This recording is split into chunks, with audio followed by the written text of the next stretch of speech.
Hello and welcome to Martin Lucas Investors channel. My name is Sensei and I will be covering the MicroStrategy earnings call today on the show. We have got the figures out already. Let's have a quick look at the charts and we will get straight into your comments as well. The earnings call is happening in around 10 minutes time.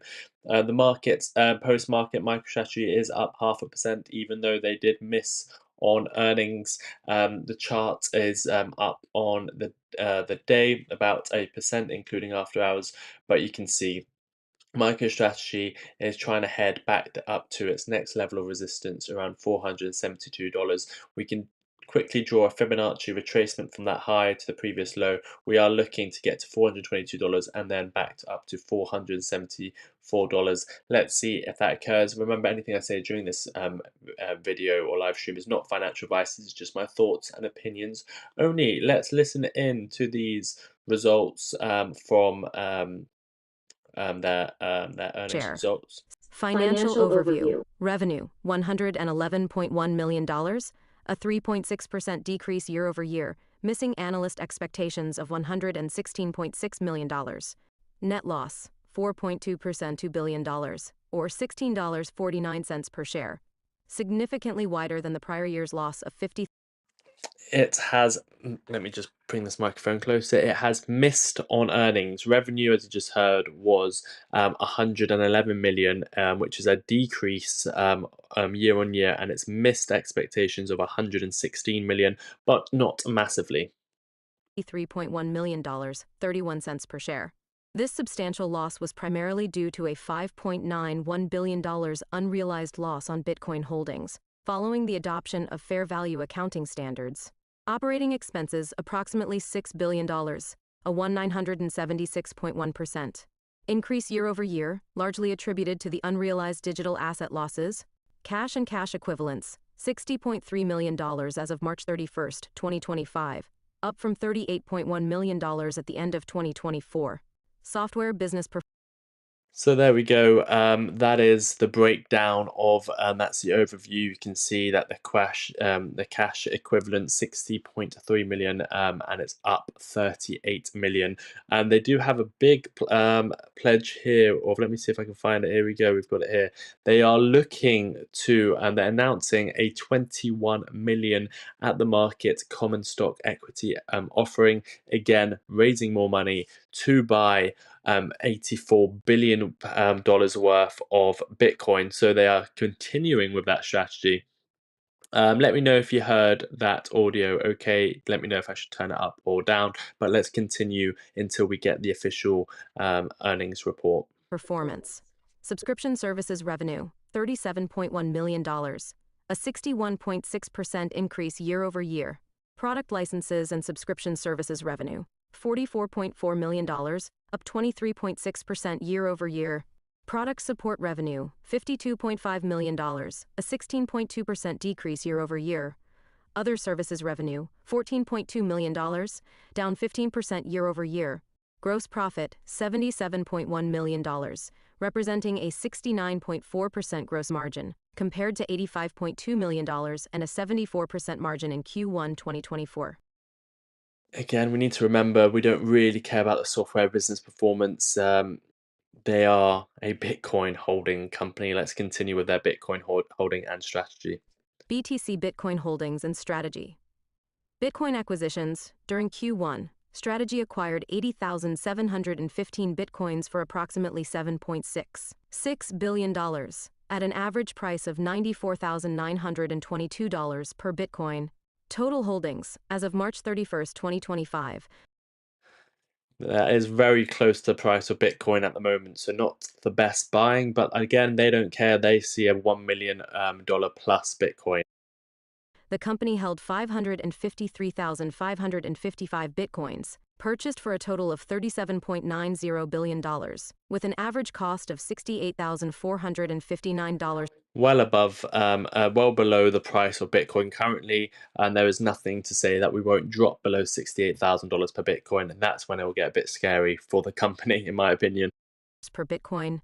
Unrealized losses. The company reported a $5.91 billion unrealized loss on its Bitcoin holdings for the quarter. Income tax benefit. A $1.69 billion tax benefit partially offset the digital asset losses. Future outlook. Despite the losses, Strategy raised its 2025 Bitcoin gain target from $10 billion to $15 billion, citing a year-to-date Bitcoin gain of $5.8 billion as of April 28. Capital markets activity. Strategy raised approximately $7.7 billion in Q1 through various financing activities, including FT markets, common stock ATM offering, $4.4 billion raised through the issuance and sale of 12,624,595 shares of Class A common stock. They are really going for this share offering to raise Bitcoin. You can see how many shares of Class A common stock and how much they've raised, 4.4 billion. So they do have a strategy in place, as Zach said. It's just putting company with strategy. Strategy plus 2 feet. Markets plus 2 press release services plus 2. Convertible notes, $2 billion raised through 0% convertible senior notes due 2030. Fort markets. Preferred stock offerings, $563.2 million raised through the issuance of 8% series of perpetual strike preferred stock. Fort markets plus 1 press release services plus 1. Between April 1 and April 28, 2025, the company raised an additional $2.3 billion through continued stock and preferred stock offerings. Stock performance. As of the market close on May 1, 2025, Strategy's stock NASDAQ MSTR was trading at $381.60, reflecting a slight increase of 0.39% for the day. Brilliant. I did that just so we can get to the earnings just on time, so we covered all the news that came out before. We had to do that in a timely manner. And there it was. So we know a little bit of a miss. We know what their strategy is going forward. Let's see what the questions are going to be, and let's see what they say about this new announcement of them offering 21 billion. We are on standby. Let me see if we've got anything. It's scheduled to start in a minute. We are waiting to see. It's on a Zoom call this time, which is going to be interesting to navigate. We will be waiting to see what happens. Let's bring you that for a second while I get up your comments as well. Let's see who's in the show. We've got Vaz here. We've got Zach Zate here. It's actually Zach Zate's suggestion, so thank you for that, Zach. If you do want to please hit the like button, subscribe if you haven't done so already. We are covering the MicroStrategy earnings that should start any second now. Let's put some music on. If everyone can just hit that like button until we get how many people are watching? 177 people watching. Please, let's get to 100 likes, and we will start. We are waiting for them to start the earnings call. You have just seen the results there. We're on 30 likes. We can get to 100 likes. Oh, brilliant. We've just Martyn is off. We said this in the last show. Let me say it again. He was supposed to be covering this. He had to take Leah to doctors for a checkup. The news is good, so that's brilliant. We love to hear that. All is well with Leah. Thank you for the good wishes. Oh, that is brilliant news. Thank you, Martyn, for sharing that with us. He'll be back for the opening bell. We've got Vaz in, RB in. Let's just have a quick look at this. Nothing yet. Here we go. We're joining. I'll bring that straight to you. Let me bring you. Let me just bring you this other screen and make sure. Let's bring you the stock price there. I'm just waiting to see. Here we go. Join audio. No. We want to be able to hear what's going on. It is a Zoom call, so it's a little bit different. Let me bring you over to the big screen here. Meeting. Let's join. How do we get the audio? Something. Unmute. Here we go. We should be waiting for some audio. Let's see. Also, during today's call, we will refer to certain non-GAAP financial measures. Reconciliations showing GAAP versus non-GAAP results are available in our earnings release and presentation, which were issued today and are available on our website at strategy.com. I would now like to welcome you all to today's webinar and let you know that we will be taking questions using the Q&A feature at the bottom of the screen. And you can submit your questions throughout the webinar, and Michael, Fong, or Andrew will answer the questions at the end of the session. Please be sure to provide your name and company's name when submitting your questions. I'll now walk you through the agenda for today's call. First, Fong Lee will cover the business highlights for the first quarter of 2025. Second, Andrew Kang will cover the financial results for the first quarter of 2025. And then Michael Saylor will provide an in-depth strategic review of our Bitcoin Treasury strategy. And lastly, we will open it up to Q&A. With that, now I'll turn the call over to Fong Lee, President and CEO of Strategy. Thank you, Shirish. Hello, everyone. I'd like to welcome all of you to today's webinar. With just a few days to go, I'm excited to invite you all to Strategy World 2025. Next week, May 5th through 8th in Orlando, Florida. Shirish, you may want to thank you. Come meet our software customers, partners, and employees, explore our innovations in AI and BI, and engage with global corporate and thought leaders shaping the future of Bitcoin for corporations. You can visit our website to register if you haven't already, and I look forward to seeing many of you in Orlando. Moving on to the Bitcoin highlights for Q1 2025. Strategy remains the largest corporate holder of Bitcoin in the world, now holding 553,555 Bitcoins, with a total Bitcoin market value of $52 billion as of April 28th. In the first 4 months of 2025, we acquired an additional 106,085 Bitcoin for a total purchase cost of $9.9 billion, an average price of approximately $93,600. In Q1 2025, Bitcoin's momentum accelerated meaningfully, driven by a series of landmark government actions. Most notably, the Trump administration announced the establishment of a strategic Bitcoin reserve. This bold move marked the first time a sovereign government publicly recognized Bitcoin as a national reserve asset. In parallel, the administration's broader pro-Bitcoin regulatory stance has further legitimized the asset class and attracted heightened institutional interest, setting the stage for deeper integration of Bitcoin into the U.S. financial system. On the capital markets front, we have also made significant progress. In the first quarter of 2025 and quarter to date, in Q2 2025, we raised $6.6 billion net proceeds through our at-the-market or ATM equity offering program and raised $2 billion through the issuance of a convertible note offering. We also raised $1.4 billion through our newly listed preferred stock, Strike and Strife. We expect to continue issuing innovative fixed income securities and seek to enable our common stock to outperform Bitcoin via intelligent leverage. Strategy has added to its balance sheet in every single quarter since August 2020, across 60+ announcements, and 100% of our Bitcoin holdings remain fully unencumbered, demonstrating our long-term conviction and unmatched consistency in executing our Bitcoin strategy. This makes us the most committed corporate holder of Bitcoin globally, representing 2.6% of all Bitcoin in existence. As the chart shows, our pace of accumulation accelerated meaningfully over the past 2 quarters, reflecting both market opportunity and strong Treasury operations execution. As the world's first and largest Bitcoin Treasury company, we remain hyper-focused on capital markets innovation and our Bitcoin operations to strategically accumulate more Bitcoin. We've now utilized $37.3 billion of capital to increase our Bitcoin holdings and drive shareholder value. That capital was acquired through 3 primary mechanisms. First, $10.6 billion of debt issuances, of which $8.2 billion in aggregate principal is outstanding. The second, $1.4 billion in perpetual preferred equity through Strike and Strife, reflecting investor demand for both yield and Bitcoin-linked instruments. Third, $25.9 billion of Class A common stock issuances.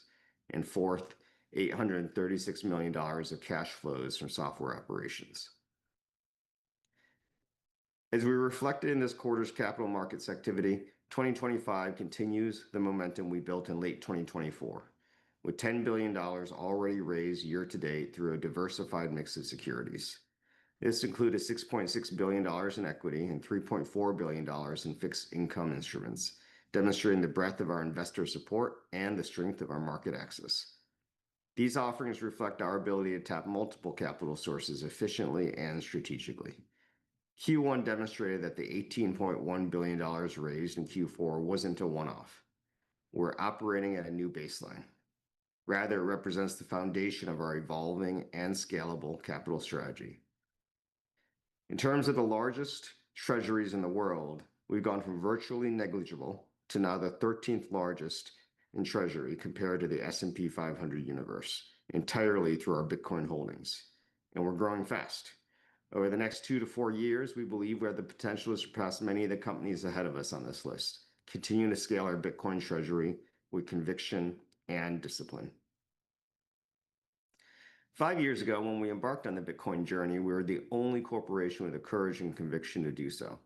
Today, there are over 70 publicly listed companies globally holding over 700,000 Bitcoin who are adopting our playbook.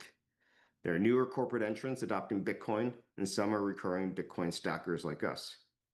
We welcome all corporates to Bitcoin and are extremely proud to see Bitcoin treasury companies emerging in the US, Japan, India, France, and other countries. We believe our unique attributes and track record of transparent investor relations, conviction in our Bitcoin strategy, innovative offerings, high volatility, combined with the scale of our Bitcoin holdings, will continue to differentiate us.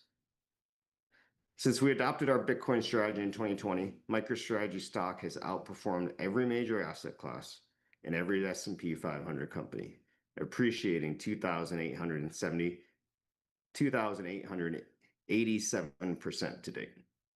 To put that in perspective, Bitcoin itself is up 692%. The S&P 500 has risen just 65% over the same period. And while NVIDIA has been the top performing S&P 500 stock during this period with an 874% gain, we've outperformed NVIDIA by more than 3x. It's not even close. If you look at the last 12 months, we've similarly outperformed all the largest companies, as well as all the key indices. And if you look at the last 3 months, when the broader macro markets witnessed the most volatility since 2020, we still managed to outperform the Magnificent Seven and key indices. Our performance metrics speak to the uniqueness and strength of our position in the market. Since launching our Bitcoin strategy, MicroStrategy MSTR has not only outperformed Bitcoin itself, but every stock in the S&P 500. That kind of return doesn't happen by accident. It's the result of strategic focus, intelligent leverage, and our disciplined execution. We're also one of the most heavily traded and closely watched equities in the market today, both in spot and in options markets. MSTR consistently ranks among the top across open interest, daily trading volume as a percentage of market cap. This level of engagement reflects more than just price action. It's a sign of growing institutional interest, retail participation, and the market's recognition of strategy as the capital markets center of gravity for Bitcoin. Now, I'll turn to our capital plan. In October of last year, we introduced the 21-21 plan, a bold but disciplined framework to raise $21 billion in equity and $21 billion in fixed income capital. We designed it to be agile, scalable, and responsive to market dynamics. Since then, we've reported having raised $20.9 billion in equity and $6.4 billion in fixed income capital, meaning we're 65% complete. Notably, 99% of the equity portion has been completed in a mere 6 months. We believe the accelerated progress is a testament to the strength of our market access and the credibility we've built with all groups of investors who've demonstrated increasing demand for our securities. So what's next? Remember our original inspiration from The Hitchhiker's Guide to the Galaxy, the answer to the ultimate question of life, the universe, and everything. The number was 42. for our $42 billion capital plan. And given our success, we're now going to double down with a new plan, the 42-42 capital plan. That's $42 billion in equity and $42 billion in fixed income, targeted through the end of 2027 and inclusive of our original $21 billion capital plan. This gives us the scale to pursue our strategy with conviction and the flexibility to continue to adapt across market cycles. So to that end, we're pleased to announce that today we've filed for a new $21 billion ATM program. Later in the presentation, Michael will share with you a framework for how we think about our securities and credit risk as it pertains to our Bitcoin strategy, including illustrative examples of how this framework would apply to the different types of securities we've offered, MSTR, our convertible bonds, Strike and Strife. And we're excited about this opportunity to discuss the framework, which we believe is helpful for understanding our capital financing decisions. Under the new 42-42 plan, we're 32% complete. That leaves us with around $57 billion of additional capital to be raised through the end of 2027. As we move forward, we'll focus more on the fixed income side of our plan through instruments like Strike, Strife, convertible notes, and potentially new structures we may explore over time. At the same time, we'll continue to utilize the equity ATM when conditions are favorable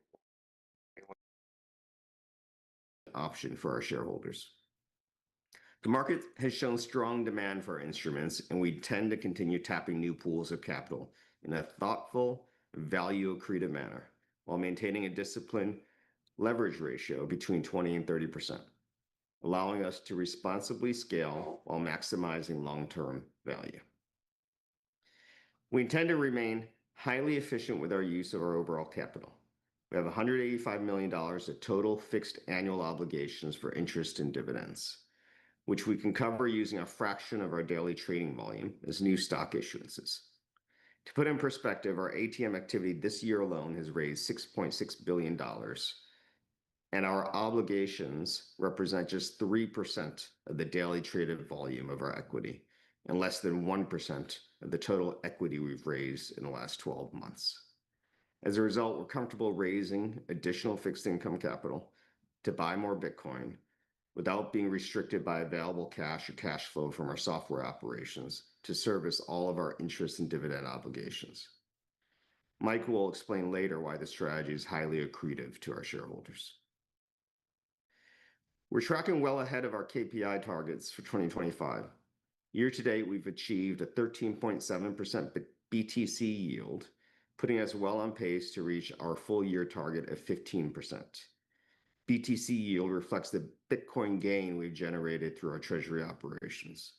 Our BTC gain is approximately 61,500 BTC year to date, representing a BTC dollar gain of $5.8 billion at the current Bitcoin price. Given our strong year-to-date performance in the favorable market environment, we're raising our KPI targets for 2025. We've raised our BTC yield target from 15% to 25%, reflecting confidence in our ability to create value for our shareholders. And at the same time, we're increasing our BTC dollar gain target from $10 billion to $15 billion. These new targets better reflect the scale of our strategy and the value we believe we can unlock through disciplined Bitcoin acquisitions. We remain disciplined in the use of both the ATM and other capital raising sources, doing so in a way to achieve our BTC yield and BTC dollar gain targets. I'm now going to turn the call over to Andrew, who will discuss our financials for the quarter in further detail.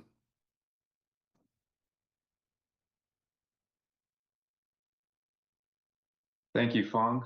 I will begin with a quick review of the software results, then go into more detail on our Bitcoin results. In Q1, total software revenues were approximately $111 million, down 3.6% year over year.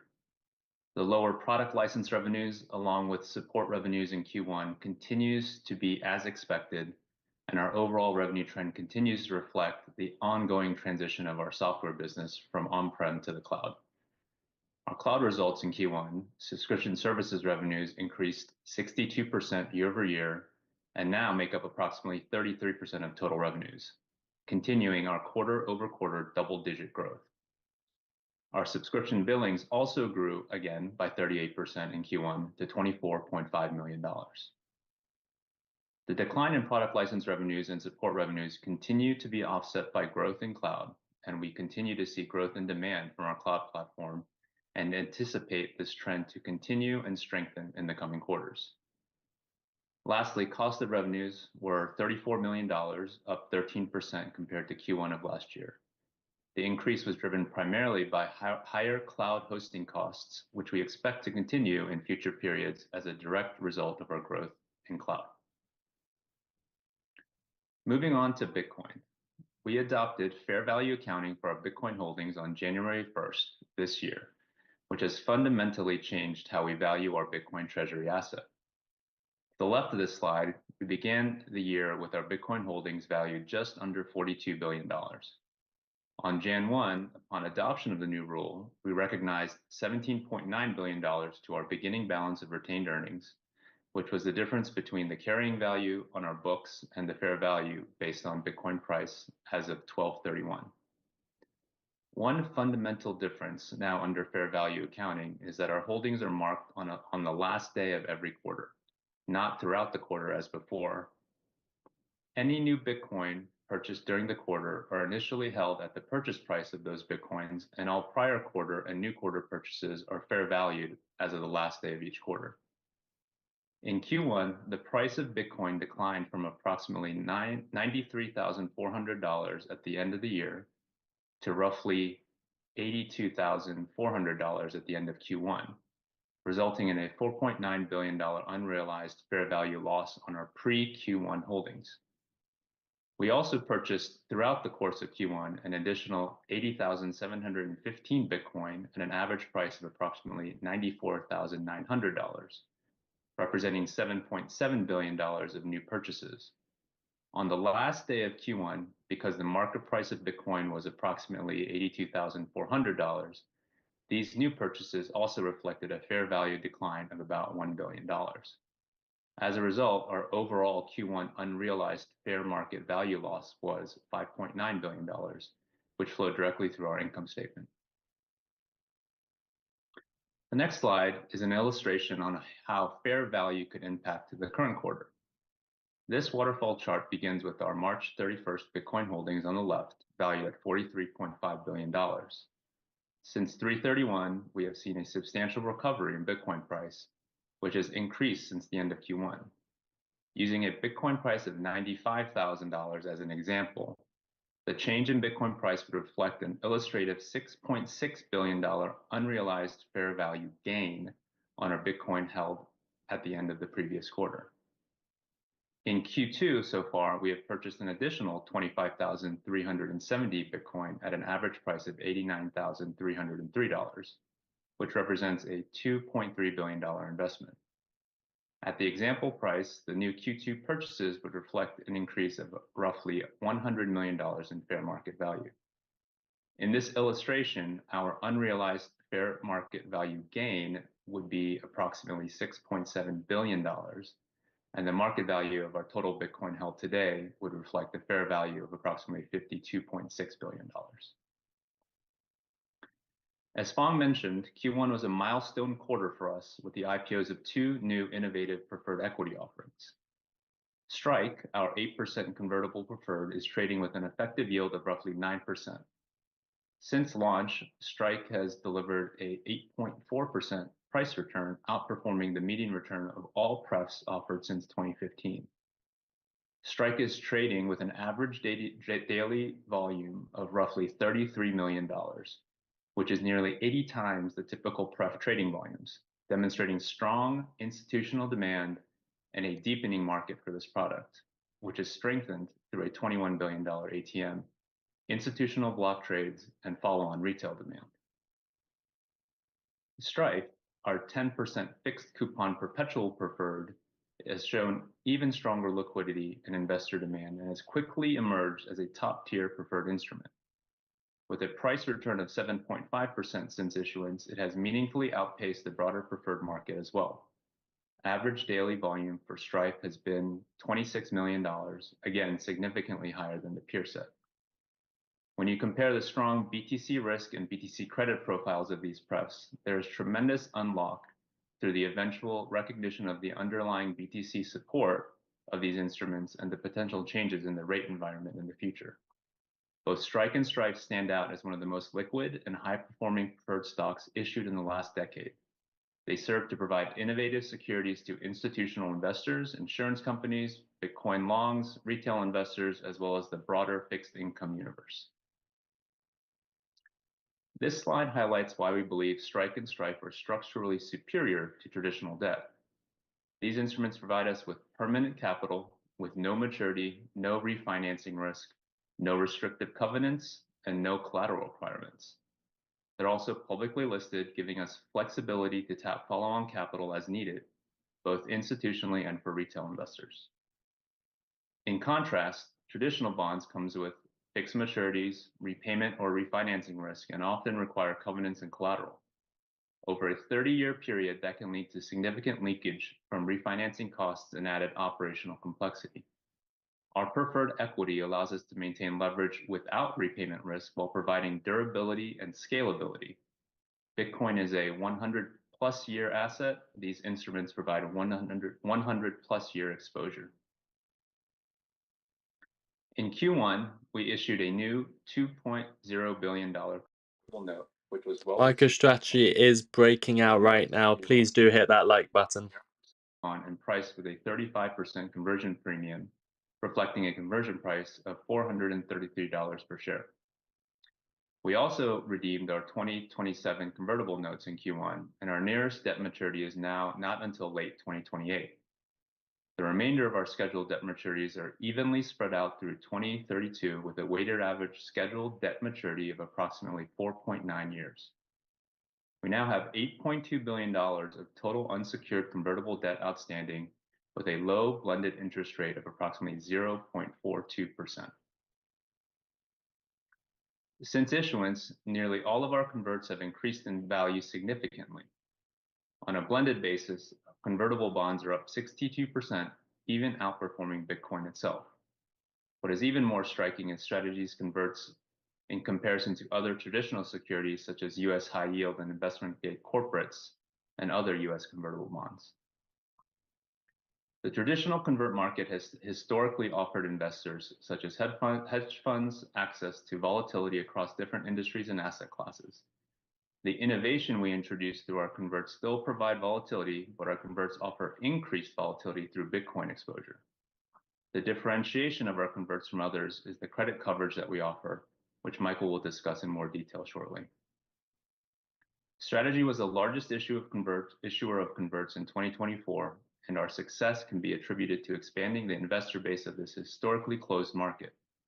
In addition to traditional hedge funds, we have seen increasing participation from long-only investors, and now with access for retail investors through vehicles like the BMAX ETF, the Bitcoin Corporate Treasury Convertible Bond ETF.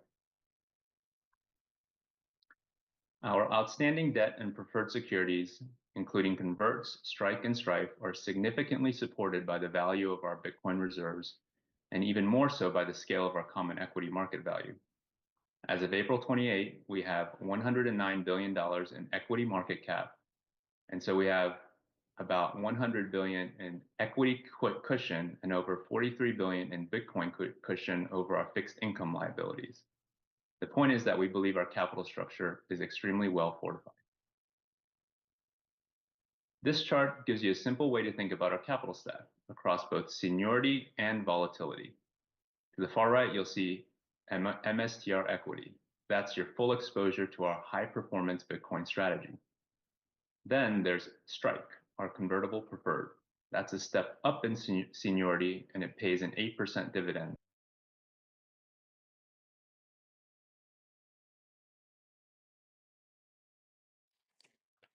Not sure, we seem to have lost audio. That is on their end, not ours. Just looking at the price of MSTR right now, we are breaking out towards the upside right now. You can see just convertible notes, here we go. We're back. senior instruments with capped Please do upside hit that are like exception button. in the capital structure. So what you're seeing here is a full spectrum of choices, whether someone wants equity upside, yield with optionality, or pure senior exposure. That's what makes our overall capital structure so scalable. We are building a platform where investors can pick their spot on the risk return curve, and we can raise capital intelligently from each part of that curve. Thank you for your time today and for your continued support of Strategy. I'll now turn the call over to Michael for his remarks.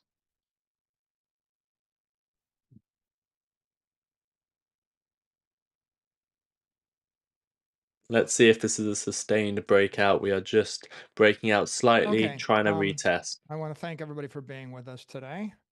And Here's Mr. Saylor. I'm going to start with an observation. Strategy is the world's most widely held Bitcoin security. And you could think of it as the most widely held Bitcoin proxy. In fact, substantially more widely held than any of the spot ETFs in the world. We did some review of that in the past few months, and we found that there are 13,000 institutions that have accounts holding MSTR. And these institutions are not just asset managers, a lot of pension funds, insurance companies, and even sovereign wealth funds. We traced 814,000 retail accounts, and we have 500 plus ETFs and funds and indices that we're embedded in, like the NASDAQ 100, the Russell 1000, the MSCI index. Some of these are extraordinary. For example, fund, it's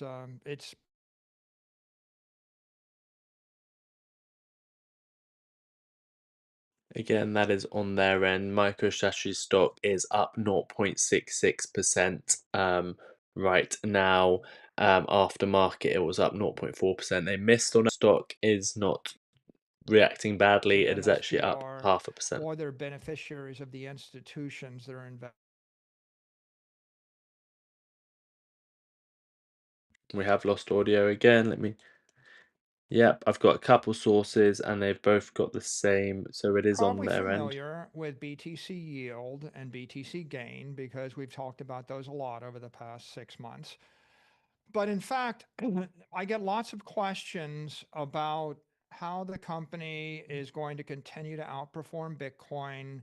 How are we going to continue to grow the stock?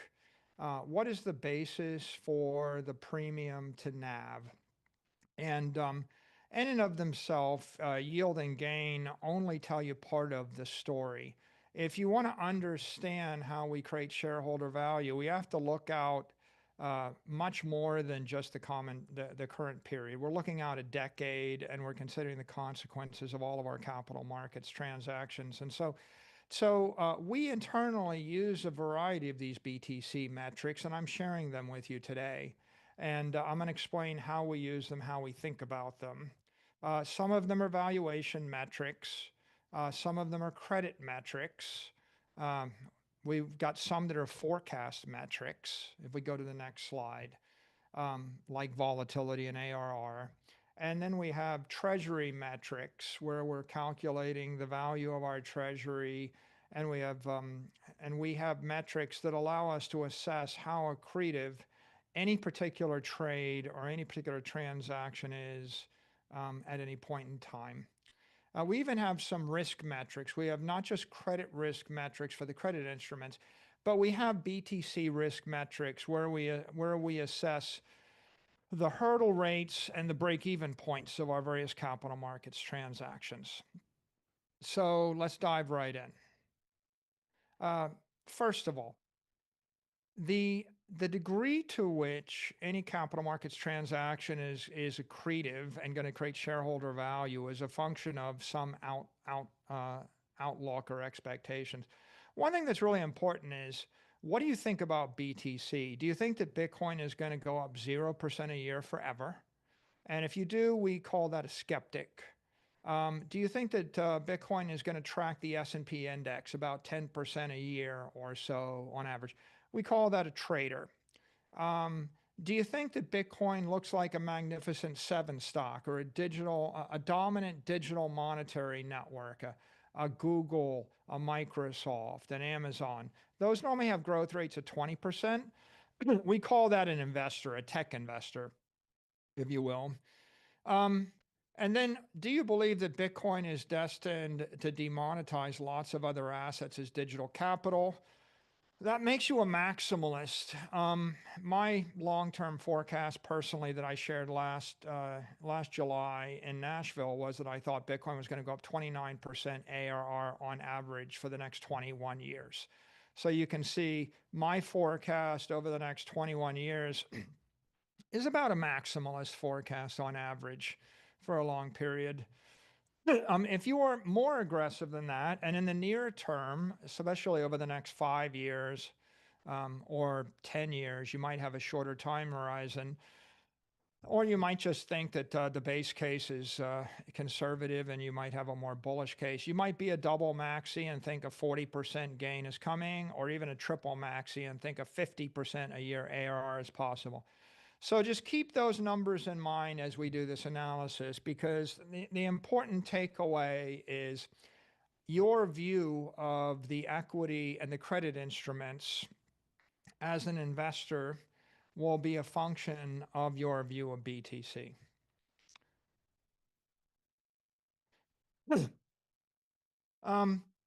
So first point to be made, why do people want to hold MSTR?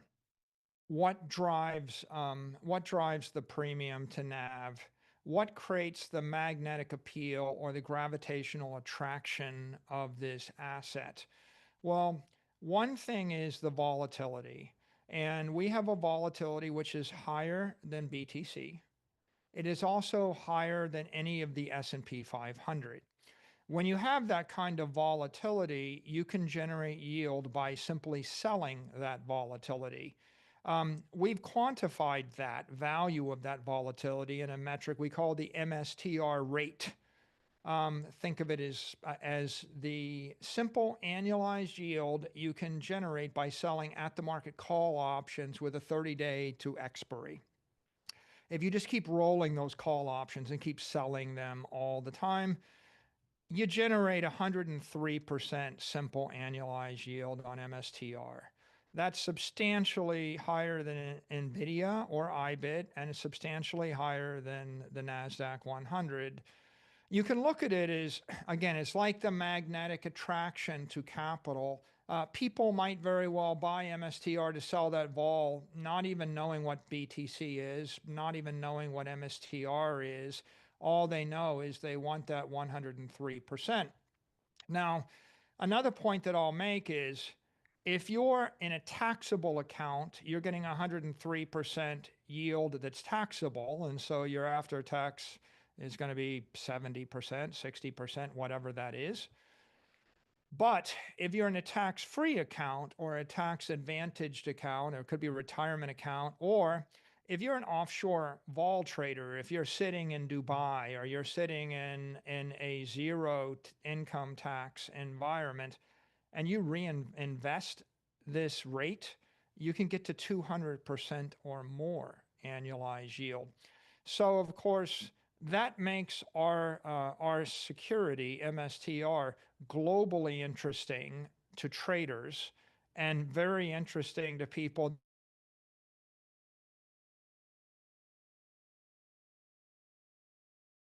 When you're considering an equity to sell vol on, what you'd like is volatility. You would also like liquidity. You would also like durability. You want 103 vol with $5 billion of equity trading every day, and you want it to continue for a decade. And you want credibility. So think volatility, liquidity, durability, credibility. And now think about three classes of companies. Weak, struggling companies occasionally are volatile, but their underlying operating business is losing money, so they're not durable. So if you have a volatile business and you're losing cash, it's interesting to trade for a while, but the trade doesn't stick around. And on the other hand, strong companies, well-run companies, the Microsofts of the world, they actually have a management team that engages in very decisive actions to strip the volatility away from the balance sheet and strip the volatility away from the P&L. So the primary philosophy and dynamic of a well-run company is to get rid of the volatility. And if you have a meme company, a meme stock of sorts, or a random company, you might get massive volatility either for a good reason or a bad reason. But the management team normally doesn't have credibility and durability. How are you going to keep it for a decade? And so you see what we have done is we have created a volatility engine. When you take volatility, when you take a fire and you cultivate it, it becomes a furnace. And if you're smart, you make it a reactor and it becomes a power plant. And of course, what we're doing is creating a crypto reactor that could run for a long, long period of time.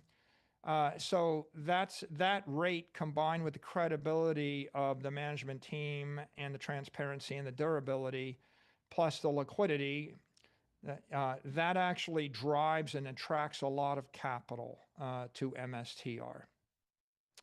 Next. Now let's talk about equity analytics.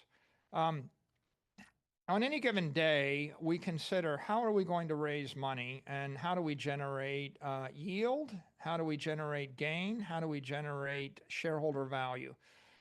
So if we were to sell $100 million of MSTR equity at a multiple to NAV of 2, then generally what happens is we capture a BTC dollar gain of half of that. The spread is 50%. We capture $50 million of that as the gain.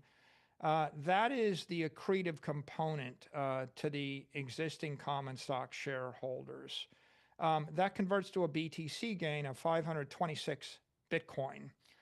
That converts into a yield that is dividing our BTC gain by our entire stack of Bitcoin. Works out to 9 basis points. So we're capturing a yield by selling the equity and buying the Bitcoin. When we do that with convertible notes, we do it at a 0 coupon up 40 in this model, and we're just using that to make the math simple. The same transaction with converts would result in a 12 basis point yield, a $64 million BTC dollar gain, a 64% spread, if you will, and we get not 526 Bitcoin, but 676. If we do the same thing with Strike, given our general model for Strike, which is an 8% dividend and 150% conversion premium, now you're saying we're getting to a 15 basis point yield, 842 Bitcoin, an $80 million gain. That's an 80% spread. So you see the leverage is getting greater. That 842 Bitcoin is achieved without dilution to the common stock. So all of the capital, all of the investment income or the capital gain, if you will, from the 842 Bitcoin forever will accrue to holders, the existing common shareholders, and not to the new Strike shareholders. So that's how we're creating an upside opportunity. Now, when we go to Strife, Strife is the simplest model because we're selling $100 million of a preferred. We're not diluting the common stock at all. So we've got a $100 million gain of Bitcoin without any share dilution, works out to 1,053 Bitcoin. And that's a 19 basis point yield. So there you go. You see, as we go to more debt-like instruments, we're generating less dilution. They're more accretive, and they generate a higher BTC dollar gain. That we call BTC KPIs. We report that up front. We can immediately calculate these numbers, and you're seeing them generally week by week. Now let's go to. We're just going to try something different. They're more accretive, and they generate a higher BTC dollar gain. That we call BTC KPIs. We report that up front. We can immediately calculate these numbers, and you're seeing them generally week by week. Now let's go to the next part of the analysis. Think about the next 10 years. When we sell that $100 million of equity, we capture the $50 million gain up front. Okay, that's great. That is shareholder value created. But in fact, the question is, what happens over the next 10 years? And we use 10 years as a long time frame. Most investors don't really have patience. Long time or forever is about 10 years. So you'll see a lot of analysis here that's about 10-year analytics. What you can see here is, if you're a maximalist like me, and like many of our common stock shareholders are maximalist, and you crank in a 30% BTC ARR forecast, that $100 million of capital grows to be $1,379,000,000 in year 10. So now what has happened? Well, we've created $50 million in gain one time, but we've actually created a lot of investment income. And half of that investment income is attributable to the equity dilution. And so the new shareholders are benefiting from it. But the other half of the investment income is captured by the common stock shareholders that existed before the transaction. So that's what we call BTC dollar income. BTC dollar income is the value that's created for the common stock shareholders of MSTR by having sold the $100 million of equity. And if you ask the question, well, how much value is created for the shareholders over the course of the decade? Well, it works out to be the gain plus the dollar income. And so you end up with value of $689 million. So we call it BTC dollar value, $689 million. Now, you can take the ratio of the value created to the capital raised, and that works out to what we call BTC torque. That's sort of a return on capital measure. What is our return on capital? 6.9x. So why is that valuable? Well, if you want to outperform BTC, then you're going to need to find a way to get leverage. So that torque is leverage that allows the MSTR equity to outperform BTC over time. If you want to drive up the price of the value of the stock, or if you want to drive up the MSTR stock, you have to create value. And you can see right here, if we create $689 million of either gains or incremental investment income without dilution, that is the value creation. So we're creating a $6.9 of value for every dollar of capital we raise when we do this kind of transaction. Now, there's another metric you can calculate, which is BTC multiple. And BTC multiple in this case is equal to the total BTC NAV, like 1,379,000,000, over the equity issued. And you can see that the equity was $690 million or so. So in this case, and this makes total common sense, right? We started with an MNAV of 2. We sold $100 million of equity. Half of it was a gain. The investment income and attributable to that gained amount is one half. And the investment income that's attributable to the equity dilution is the other half. Now, I think that if you look at this BTC multiple, that will tend to set the floor for MNAV. It's not the ceiling. It's not necessarily the average. There are about a dozen other factors that drive a premium to BTC, and they drive the MNAV north. One of them in isolation is our equity sales or our equity financing here. And so focus upon the 2 BTC multiple and, think that if we do a lot of capital markets activity around a 2 multiple, that will tend to drive the MNAV toward or above or keep it above 2. And the degree of impact it has, of course, is a function of how fast we raise capital and the amount of capital we raise relative to the existing Bitcoin NAV. Now, there are 3 possible objectives of our capital markets activity. The first and the principal objective is drive up the price of MSTR. Second, outperform BTC. Third, increase the MNAV. And if you think about it, you said, well, which one do you want the most? Well, you want the price of MSTR to be maximized, but the other 2 are consistent with it. And how are we going to do these things? Well, it's a function of raising capital at a high spread such that we create shareholder value at the fastest possible rate. So bear in mind, this chart's the baseline. Now let's go ahead and look at what happens if we substitute. Well, the converts have 40% leverage in them. 40% leverage in them. And so what you can see here is that our torque goes up to 8.9. So there's a lot more torque on this, almost $9 of value creation for every dollar of capital raised, or $9 of BTC dollar value for every dollar capital raised. And you see the BTC multiple moves to 2.8. So that's going to tend to drive up or support a much higher MNAV. It's also going to tend to create more BTC dollar income for the common stock shareholders. Now let's go to what happens if we go to strike.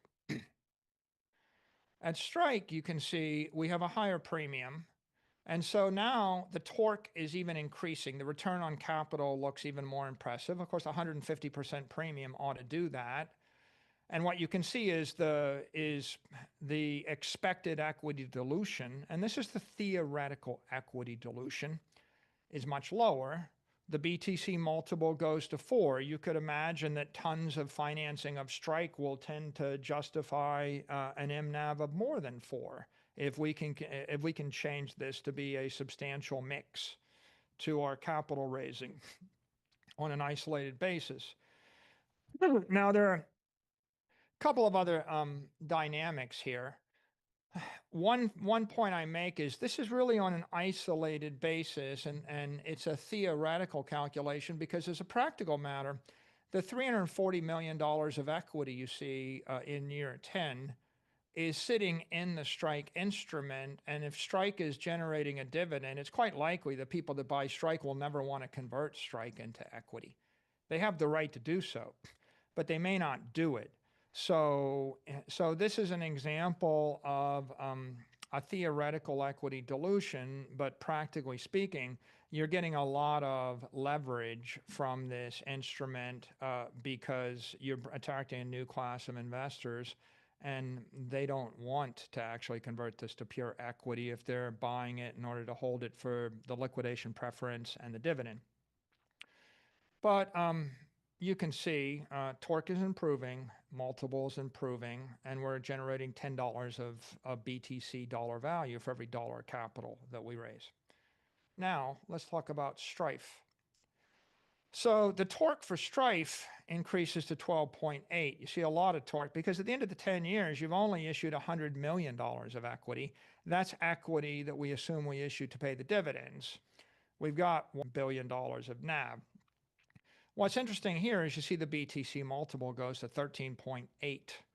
So Strife is incredibly leveraging to the common stock shareholders, and it generates potentially extremely high return on asset and extremely high return on equity.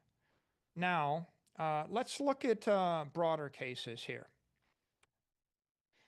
Coming back to my chart, you can see that when we do these transactions, only a small part of the story is the BTC gain, right? $50 million worth of gain immediately, but we're looking at $639 million as the share of BTC of investment income attributable to the shareholders, without expected dilution. So the real BTC dollar value, 689 million, of which less than 10% of it is the gain up front. Most of the leverage you can see is really coming on the back end of the transaction. And you can see as we go to the right, you're getting to a substantially larger value creation, 800 million, a billion, 1.3 billion. That's all assuming a 10-year time horizon, 30% ARR, and 2 times NAV. Now let's look at other cases.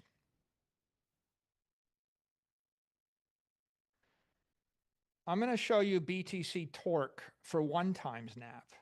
If we were to sell equity at 1 times MNAV, then you can see there isn't any torque, right? If you're basically selling the equity at the MNAV, you're not really creating shareholder value on an isolated basis.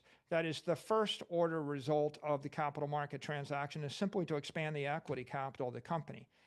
By the way, that's not necessarily a bad idea. You might be expanding the equity capital of the company, making the other credit instruments more creditworthy. You might increase liquidity. You might actually increase volatility because of name recognition and for a lot of other second order reasons. But on an isolated basis, you're not generating torque here. If you look at the convertible notes, you generate a little bit of torque. You can still generate some torque. And if you're a maximalist, you expect 30% ARR, you're going to generate a 3.9 torque, $4 for every dollar capital raise. So you can generate shareholder value using convertible financing if you are very bullish on Bitcoin. When you go to Strike, it becomes easier. For Strike, you can see you're generating a lot of shareholder value here, even just as a trader with a more skeptical outlook. And the torque increases a bit faster. But of course, the real strategy, if you've got a low MNAV to get the engine going, is you're selling Strife, because Strife is generating extreme torque. Strife is generating $13 for every dollar of capital raise, even with MNAV of 1. And so you see the Strife numbers go from 1.6 as a trader all the way up to 56x if you're a triple maxi. So that's our 1 MNAV chart. Let's look at it for other multiples. Here's 2 MNAV. Now what you see here is when you get to 2 times MNAV, you can generate pretty decent torque with the equity, $7 for every dollar capital raised. You can 4 more generate a lot likes. We more can with do the it. converts. You can generate a ton with Strike.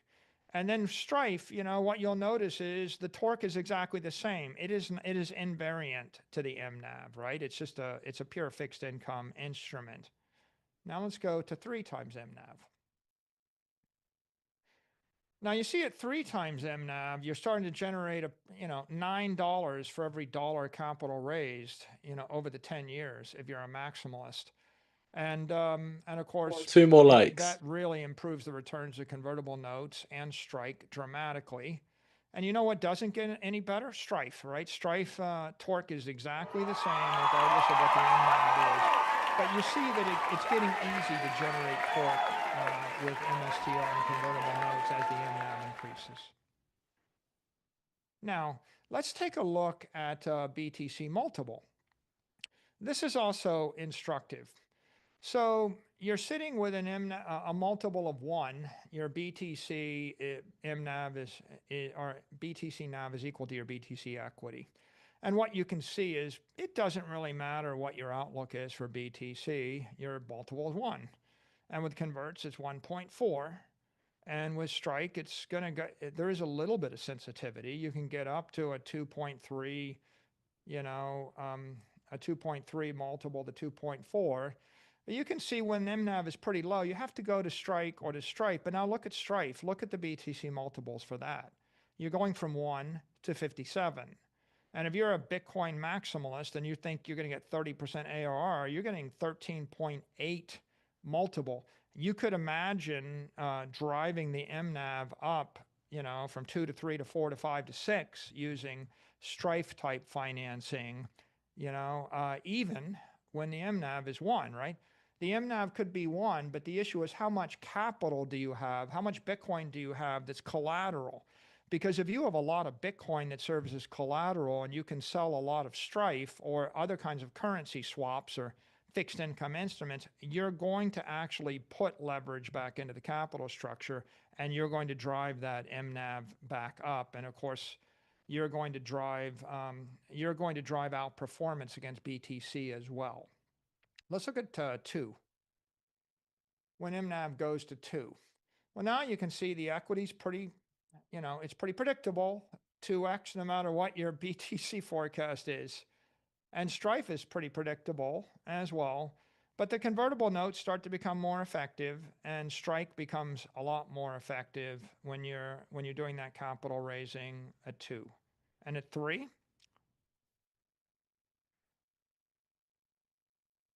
now you see convertible financing at 3, and you might very well put a floor of 4 or 5 MNAV underneath the stock. And with Strike, you're getting to numbers like 4, 5, 6. With Strife, of course, Strife doesn't really care. So this gives you a sense of the sensitivities of BTC torque and BTC multiples to MNAVs. Now let's try to chart it.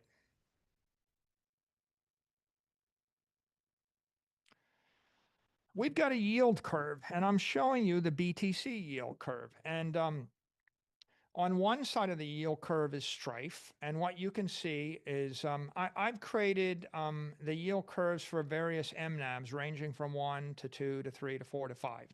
So when the MNAV is 1, you've got a very steep yield curve. And you can see here that you're getting max yield with Strife and some with Strike, and then you're getting a bit with the converts. I mean, they all work. And then you see the equity isn't generating any BTC yield. But as the MNAV increases, the yield curve flattens. And of course, you can see, at an MNAV of 2, you're getting decent, healthy yield across all parts of the yield curve. And as the MNAV increases and it flattens, then you can see the yields on the equity and the convertible equity instruments start to approach the yields from the hard, from Strike and from Strife. And this is important to keep in mind. Let me convert that to spreads for you. Spread is the percentage of the capital we raise that results in a gain to the shareholders. That is, how much of the capital is an accretion. If I've got a spread, I've got an MNAV of 5, that means when I sell $100 million worth of equity, $80 million is the value of the gain. And so our shareholders are capturing 80% of that capital, right? It's an 80% spread. So you can see here that, Strife is a 100% spread instrument. Strike generates spreads anywhere from 60 to 92% based upon the MNAVs. The converts will generate spreads from 29 to 86%. And of course, MSTR, if the MNAV is 1, it generates no spread. When the MNAV is 2, it's 50% spread. There's a pretty big difference between 2 and 1. Massive difference. When you get to 3, it's 67% spread. And that is 2/3 of all the capital you raise is a gain generating yield for the shareholders. And that yield is what allows us to outperform. Why don't we go to the next slide? So you're asking the question probably, well, this is all well and fine. If I'm selling these fixed income instruments, I'm getting a higher yield, I'm generating a higher spread, but what's the risk? You've got an 8% coupon or dividend on Strike, you've got a 10% dividend on Strife. So we think about what is the hurdle rate that we have to overcome in order to avoid missing our numbers. Or in this case, if I report that we generated 100% spread on Strife, and we show you BTC gain equal to $100 million, Well, under what circumstances would that not be true in a decade? And the answer is as long as BTC ARR is north of 7.2%, then that gain holds. So in essence, the hurdle rate is 7.2% for Strife. The hurdle rate for Strike is 6.1%. The hurdle rate for the converts is 2%. And the hurdle rate for the equity, intuitively, this should not be surprising, is 0%.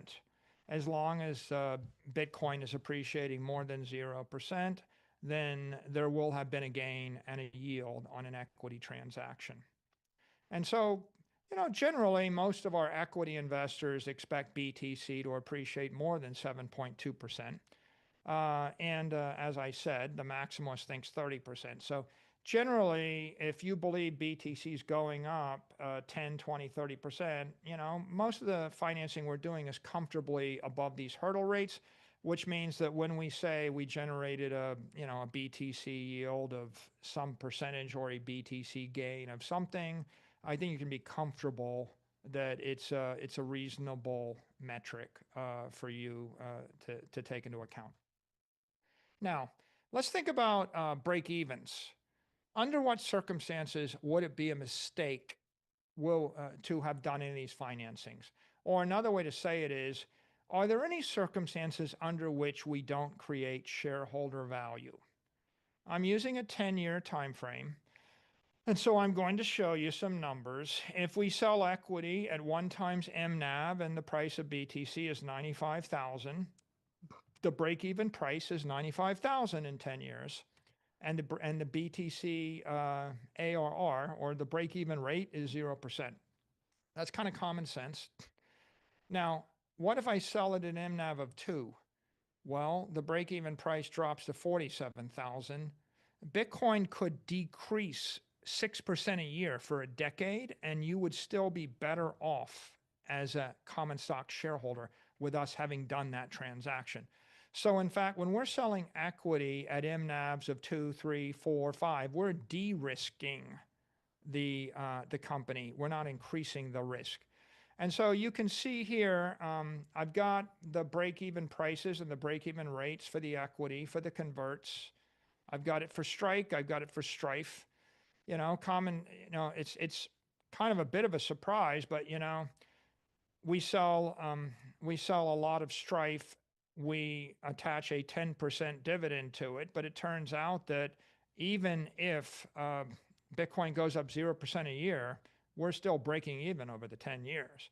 So we're not actually taking, I think, as much risk as it might be perceived by a traditional investor who doesn't really think hard about what's going on here.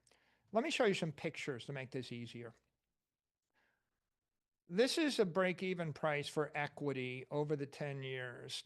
And what you can see is that if you thought that Bitcoin was going to go down to 65,000 a coin over 10 years and you had a chance to sell it at 2 times MNAV, you should do it, right? Whenever a BTC Treasury company, a BTC company is selling at 2, 3, 4, 5 times MNAV, they're de-risking the entire value proposition for their investors. They're not increasing risk at all. And you can see, if you get a chance to actually sell equity at 5 times MNAV, Bitcoin could crash to 20,000 a coin, and you would have created shareholder value having done it over a decade. Let's go to the next slide. This shows that same break-even price for convertible notes. And as you can see, it's really... it's a lot less risky than you might think it is. I mean, you're staring at the numbers. Bitcoin can literally go down, and you would have wanted to have done this. And this is on an isolated basis too. That is to say, we're just isolating this transaction. We're not considering the second and third order benefits of having raised billions of dollars of capital. If you raise extra capital, you get more liquidity, you might get more volatility, the vol will go up, people will come in, it'll increase the MSTR rate, it'll attract new capital, etc. So there's a lot of integrated benefits from this, but on an isolated basis, there's the break-even price. Let's go to the next. So you see with Strike, the break-even price is a function of MNAV, and it's a lot less correlated than the equity is, but you can see the higher the MNAV, the less risk there is. And the truth is, when you're doing a transaction like this, it's, it's kind of beneficial to you under most circumstances. It de-risks the balance sheet. Next. And of course, Strife, this is very simple. 85,000, 85,000, right? Doesn't matter what the MNAV is, doesn't, and you can figure out that if you think that BTC is going up in value, then probably this is a good idea. If it's going down, it's probably not a great idea. Let's go to the next.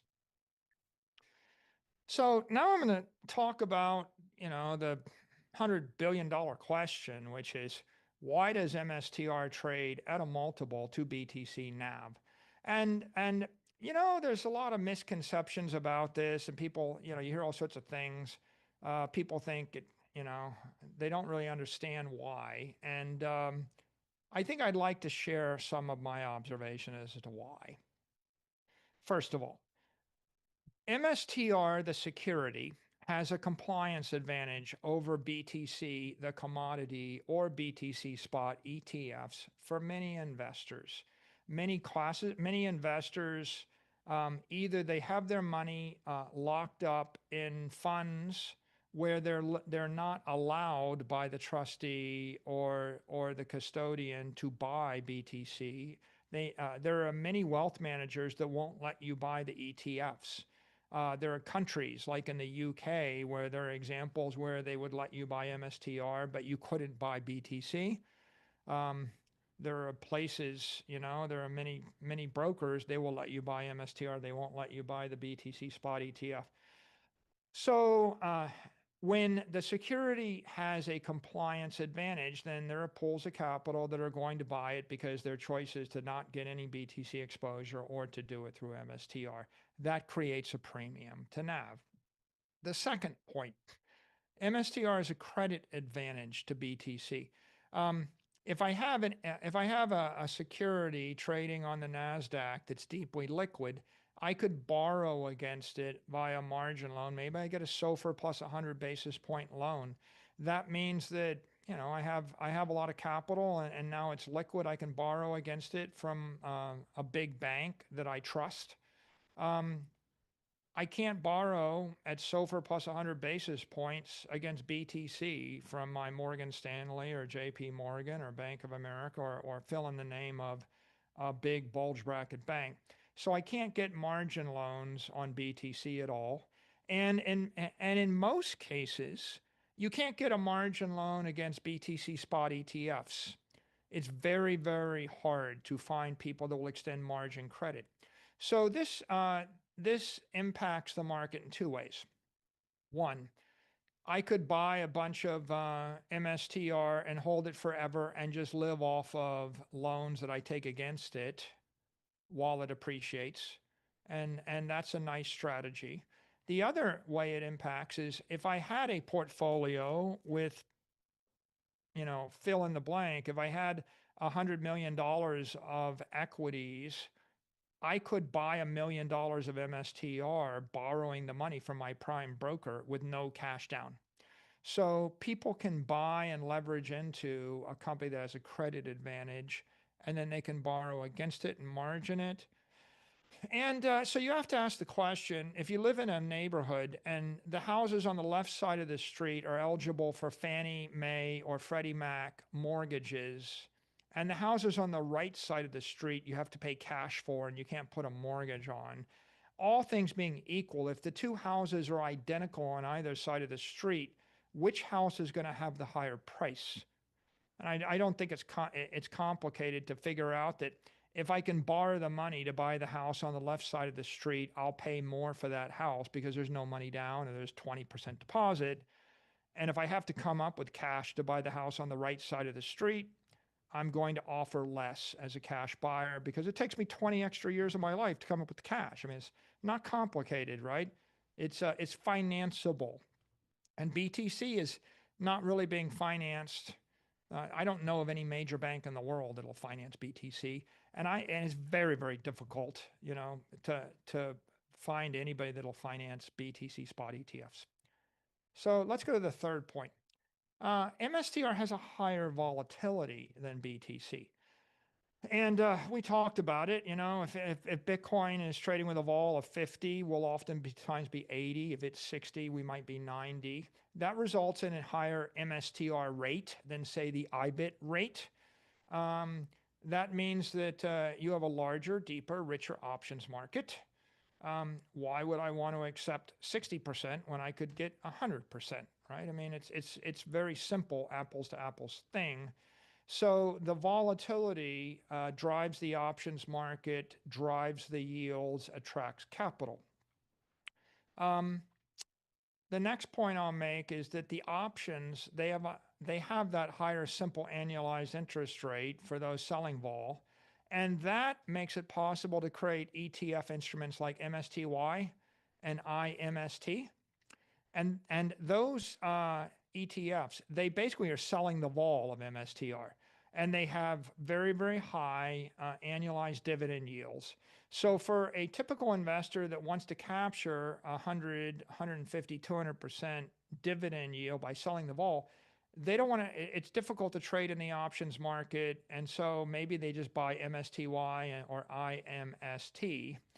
That makes it easier for investors to monetize that volatility. How popular is this? Well, MSTY today looked like it had 3.1 or $3.2 billion of AUM in it. And IMST has raised something like $40 million of capital in a few weeks, a week or 2 weeks or something, not that long.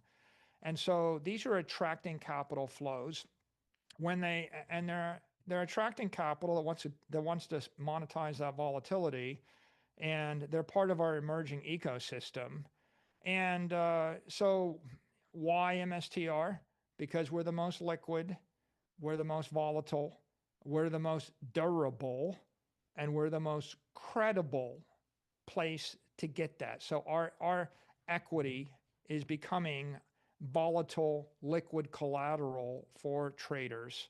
And that creates a demand for the equity that drives up the price of the equity as these instruments are delta hedged, or as people buy the underlying equity so they can sell the covered calls.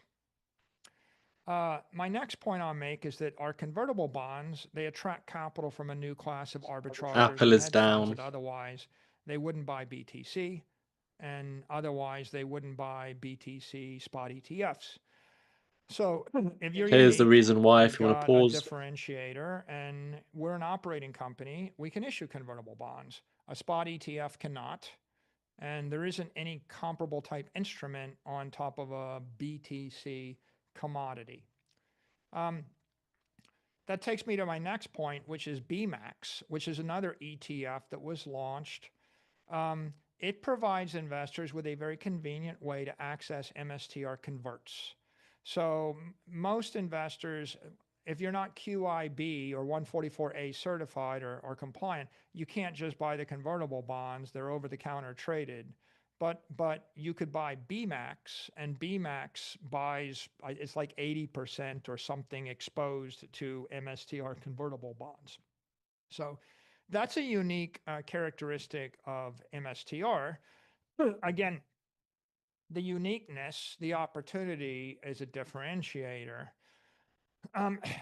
MSTR, the security, is included in QQQ, MSCI, and crypto indices. And as we get built into all these ETFs, that drives passive capital flow. And so, on a day when the NASDAQ 100 is surging up 2%, there's a lot of capital that's going to go into the risk on trade. It's going to go into QQQ. That will find its way to us. That is an advantage over underlying BTC. The BTC ETFs and BTC itself, they're not in the NASDAQ index. And so if you're wondering, why would there be more demand for our stock? Because we're a security and because we do get indexed like this.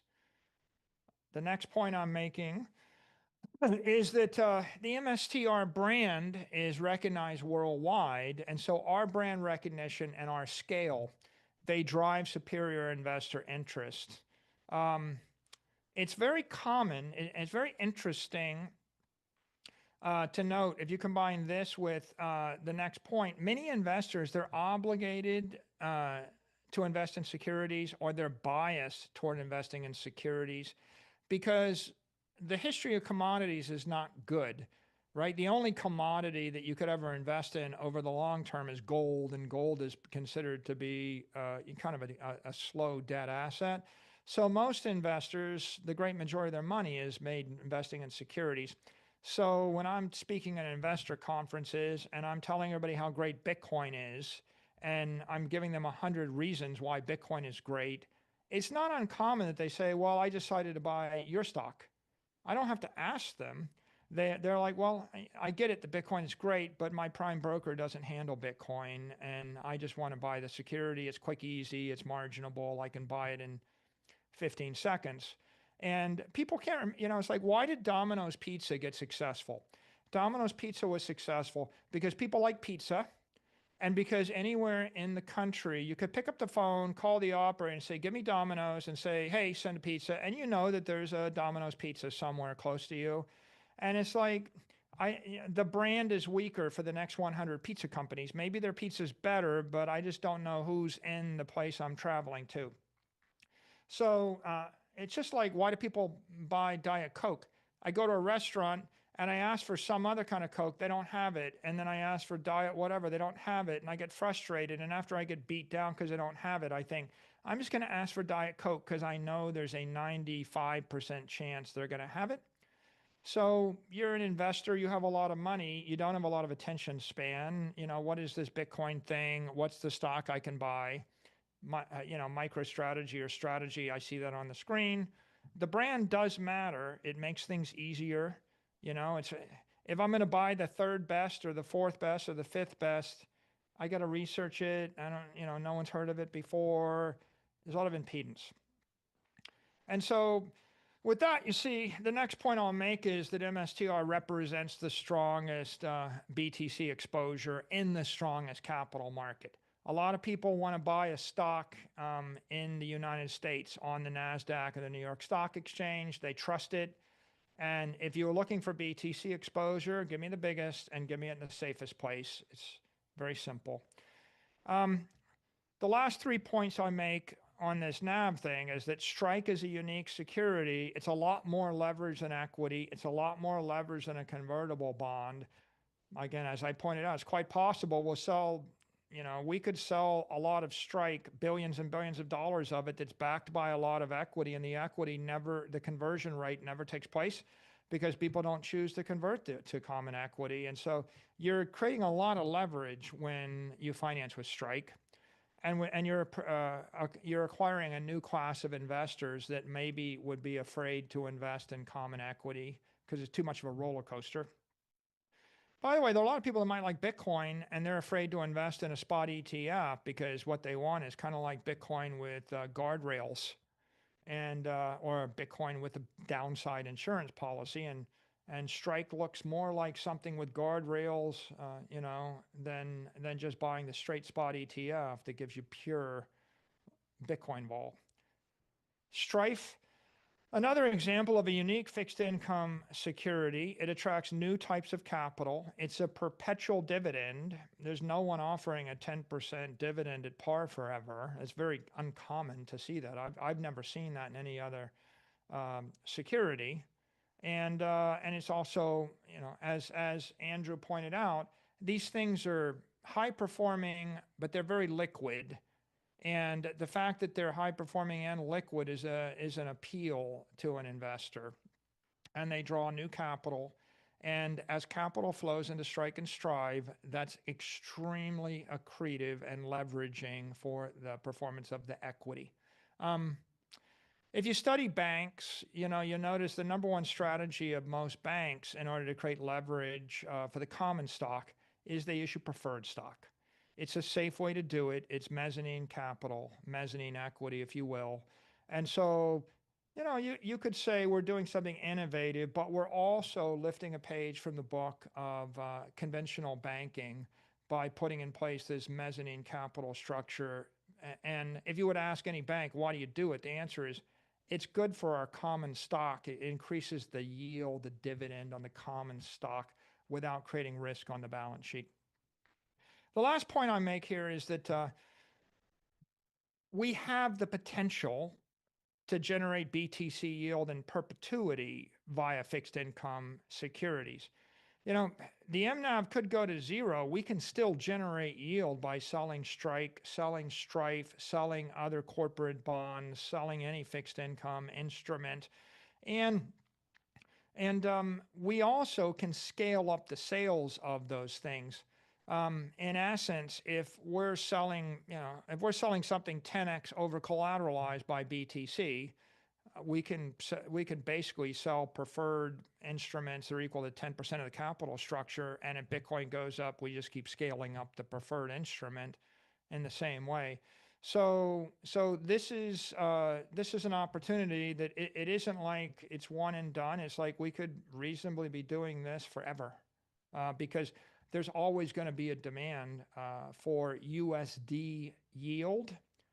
And if you believe that BTC is going to have the performance of the S&P index or more, then you'll always be able to swap BTC yield for USD yield and capture a spread. And if we can do that, then we can create performance which is superior to BTC, and we can maintain a multiple of NAV.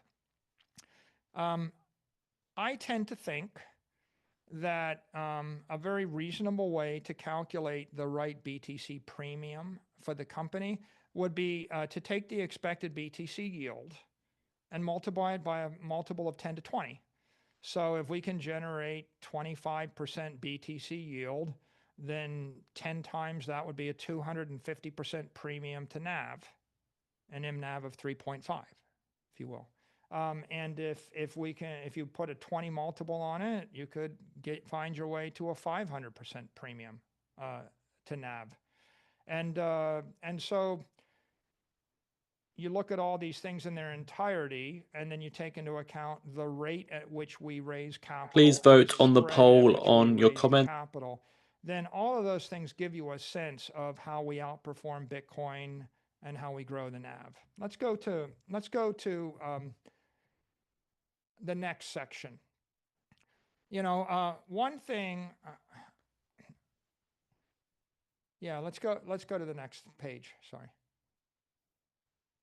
Yeah. What's our strategy to maximize shareholder value? Well, continuously adjust the rate and the mix of our BTC Treasury operations based on market conditions. We're going to work the yield curve. When the yield curve is steep, we go to the far end of the yield curve and we do fixed income. When the yield curve is flat, we work all sides of the yield curve. And also there's a function of how much demand is there in the market for every type of security we're selling. And then we're balancing near-term capture of BTC yield and gain with long-term BTC value creation. Yeah, I mean, I can maximize the yield and the gain this year, but I also got to look out over the next decade. And as you could see from my slides, 90% of the gain is going to be over the 10-year period that follows the transaction. So we're always balancing short-term versus long-term. Just there's a poll in the chat if anyone wants to respond. Drive up the stock price, to drive MSTR to the max, and then to grow the company and reach its full potential. So we will support MNAV, right? And we are seeking to drive it up over time. So when you look at the MNAV and you're wondering, what are we thinking? Well, we're thinking we want it to go up, not down. We're never acting to hammer it down. When the MNAV is expanding and when there's massive demand in the marketplace, then of course we're looking to sell and convert that into a BTC gain, a BTC yield, and BTC income and BTC value over time. So the best way, of course, for us to support the MNAV is maximize intelligent leverage with Strike, with Strife, and other fixed income instruments. We'll be educating the capital markets to build demand for every type of security we issue. So there's a lot of investor relations and education. We will work to attract capital, new forms of capital, by creating innovative securities for new classes of investors. Strife is a new type of security. Strike is a new type of security. We have other ideas for new types of securities. Securities that would attract capital from global markets, attracting capital from Japan or Europe or Canada or other markets, and also attract capital from other classes of investors, different types of investors that want a different risk return vol profile and yield profile. And so we have some flexibility there. We're going to create and share BTC credit metrics and models that can assist investors in valuing and assessing the risk of BTC collateralized credit instruments. And we're going to pursue credit ratings for our fixed income securities. So the credit side of this is really important because, as you could see from my torque and my multiple calculations, the thing that will drive our outperformance, that allows us to achieve a 2x BTC return or get MNAVs of 4, 5, 6, 8. If we want to drive that up, if we want to drive our performance up, if we want 2 times or 3 times the volatility of BTC over time, then we need to develop the credit markets. And I've thrown a lot of metrics at you, and I've talked about a lot of things, and we have a lot of securities, but lest there be any confusion, MSTR, the common equity that is, that's the principal metric for shareholder value creation and company performance. So if you're asking what is winning, winning is maximizing the price of MSTR, right? I mean, if I have a choice of driving the price up by a factor of 10 and having MNAV be 3, or having the price go up by a factor of 2 and have MNAV be 6, I think that you would want me to drive the price up by a factor of 10, not a factor of 2.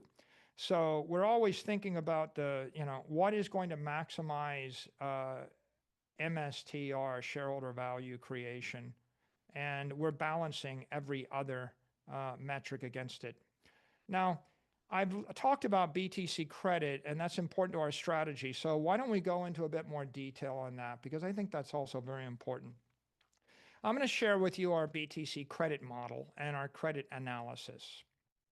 So let's just start with a few important metrics. The BTC rating, that would be the amount of collateral we have versus in BTC divided by the liability. So we have $10 of Bitcoin against a $1 liability. That would be a BTC rating of 10. And BTC risk is the probability of that liability, that debt instrument, being under collateralized by BTC at the end of its term. I've got $10 of collateral, I got $1 bond or $1 of debt, and it's 5 years. In 5 years, am I still going to have the $1 to cover the liability? That's the risk. BTC credit, that's the credit spread necessary to offset the risk for a given security. How much more credit spread, how much more yield do I need to be paid every year in order to offset that BTC risk that I'm thinking exists? And the BTC credit hurdle, that is the BTC ARR necessary to create an investment grade instrument. How bullish would you have to be on Bitcoin for you to look at this credit instrument and say, this should be investment grade? And our proxy for investment grade is a 100 basis point credit spread, just so you know. Now, it turns out that that credit model is driven by some forecast assumptions. What do you expect the ARR to be? What do you expect the volatility to be over time? And so now I'm going to show you how these play out, in our capital structure. Let's go to the next slide. Here's BTC risk. Okay, what you can see is that if I actually ask the question, what is the risk of a 10x over collateralized instrument? I have $10 of Bitcoin for every dollar I owe. If the volatility is 70, right? You'll see it's 16 basis points. There's a 0.16% probability you'll be under collateralized in a 1 year horizon.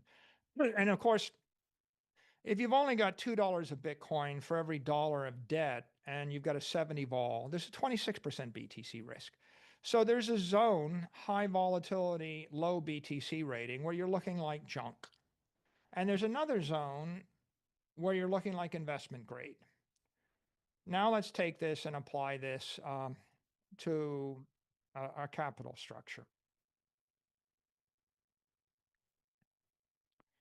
Can we change the slide?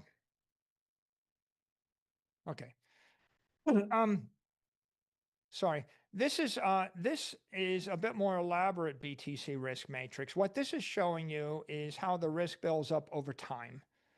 And so if you have a BTC rating of 5 and you've got a 5-year bond, then and you've got a 50 vol, that says that you've got a 19% BTC risk, a 19% risk of being under collateralized at the end of the 5 years. And you can see over 10 years, you're looking at a 41% risk. So risk will increase with higher vol, risk will increase with higher duration, risk will increase with lower BTC rating. Let's go to the next slide. This is our existing capital structure.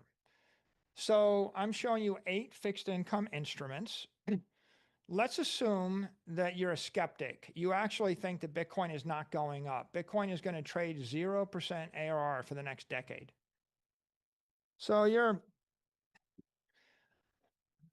I'll say skeptic because I think if you thought Bitcoin was going to 0 tomorrow, you're not going to buy any of these instruments. But hardcore skeptic thinks Bitcoin is not going to perform like the S&P index. So if you actually calculate the BTC rating of these instruments, this is not hard.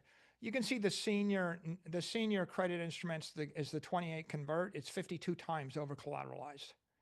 The next one is 13 times over collateralized. So now, what's the most junior fixed income instrument? It would be Strike, which is 5.3 times over collateralized.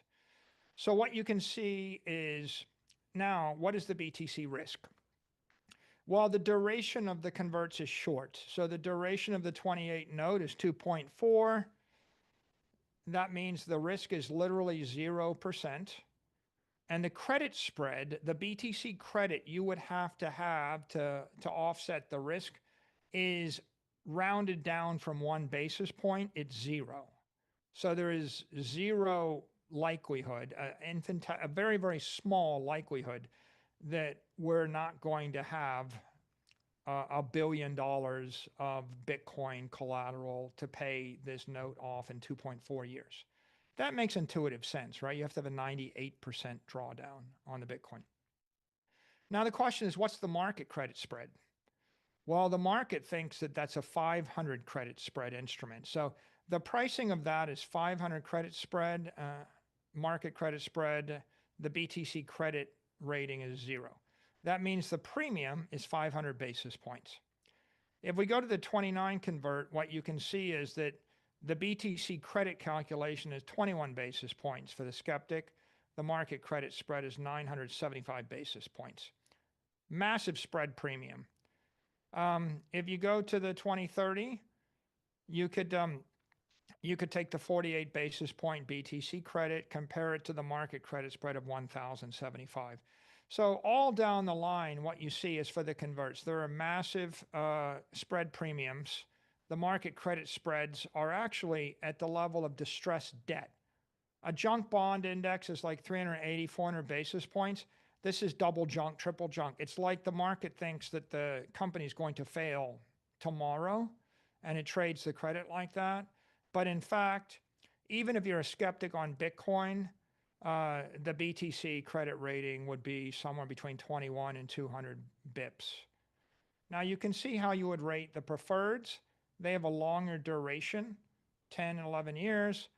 You would come up with a credit rating of 470 bips if you're a skeptic for Strife, and 514 for Strike if you're a skeptic. There's still a substantial spread premium. Now, if you're a credit investor, you might very well take the spread premium and think, well, if I can close the spread premium, I multiply that by the effective duration of the instrument. That's how much the instrument could trade up. There's an opportunity there if these things get rated properly. Now, let's look at this same capital structure if you're a Bitcoin maxi, a maximalist. If you think Bitcoin's going up 30% a year, look at the BTC risk. It's 0, 0, 0, 0, 0, 1%, 1%, 1%. And then the BTC credit spread or credit rating, it looks like 1 bip, 2 bips, 8 bips, 14, 13, 13. So this has a profound impact on your view of the preferred stocks, right? All of a sudden, the preferred stocks are looking like they're trading at a 600% spread premium because they're not that risky for a Bitcoin believer. They're just trading at a massive credit spread. Maybe even more so for the convertible bonds, right? Now you're seeing 1,000 basis point spread premiums over what you might expect to be the risk. So this is an interesting opportunity for all sorts of investors, right? For equity investors, for fixed income investors, etc. Let's take this a little bit further. RB donated $1.99 through a super chat. Break out the bottle. Number 1, tumbler glass emoji, smiley face emoji. So you see, if you're a skeptic, you might think that the right BTC credit rating for the convert coming due 2032 is 238 basis points. But if you think the Bitcoin is going to perform like the S&P index, it becomes 100 basis points. If you're an investor and you think it's like a big tech stock, it becomes 40 basis points. And if you're a maximalist, it becomes 14. So you can see the credit risk and your view of the credit is very much a function of your view of Bitcoin. And the differences with the preferred stocks are equally strong. I've got the market credit spread. And then on the right, I've got a fascinating metric. BTC credit hurdle. Zach donated $20 through a super chat. Yes, I'm here. How fast or how much does BTC have to go up and down over the next decade for this credit instrument to be deemed investment grade? Like, what's it take for it to have a credit of less than 100 basis points a year to offset the risk? And what you can see is for 4 of the 6 converts, Bitcoin could decrease and it would still be investment grade by our BTC credit standards. And you can see that the 31 to 32, they would require just BTC to go up 10% a year and they should be investment grade. And you can see that if you believe Bitcoin's going up about 16% a year, then the preferreds are investment grade. And so it's a very, very interesting way to see the world when you acknowledge that BTC is collateral. Let's go to the next slide. Here's a nice graph. What you can see that as you move from skeptic to trader, all of these credit calculations, they fall below the junk grade threshold. Junk is 380 basis points right now. That's the index. And of course, once you get to like investor class, they're all looking investor grade, right? And so this is a view of BTC credit that you can use. Let's go to the next slide. Here we calculated BTC credit across volatility. So Bitcoin is traded with a volatility between 40 and 80 over the last 5 years. Recently, it's been in the 40 to 60 range. And so the real question is, at what point do these things not become investment grade if I'm a Bitcoin maximalist? Right? You could see like around 60%, 65 vol. And what point do they become junk? Well, they almost don't become junk, right? Next slide. The story is very different for the skeptic, right? If you're a skeptic, they stop being investment grade, when Bitcoin is more than 40 vol, and you can, cross junk around 50. So what you expect for volatility matters, and what you expect for BTC Zach ARR donated matters. $10 through a super chat. We think that both BTC and these Mr. credit models are elucidating, especially Wow, for thank you, the crypto Zach. community, and for the world's fixed income investors that like Bitcoin. And so if you're a Bitcoin maximalist or you're a Bitcoin If you like Bitcoin, then yeah, I would get both as well. A fixed income fund, a preferred stock fund, a convertible bond fund, or a hedge fund, this all of a sudden starts to really make a difference to your thinking. Shall we go to the next slide? Here's the traditional credit ratings, and we're not credit rated. So I mentioned, one of our interests is to get credit rating agencies to cover and to start to rate this credit. But you can see if you thought the BTC credit was 50 to 100 basis points, you could make a reasonable argument that this ought to be an AA rated instrument, or some of them could be AAA rated instruments. And of course, what you can see right now is that the market treats them as less than CCC. They're just distressed debt. And so this is a massive opportunity. Next.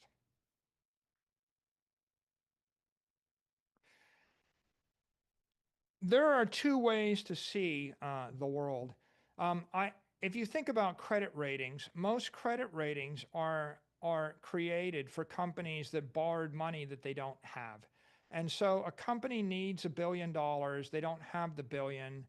They borrow $1 billion and they promise to pay it back by creating a future expectation of cash flows. And they say, we're going to generate $250 million of cash flow each year. EBITDA multiples 4.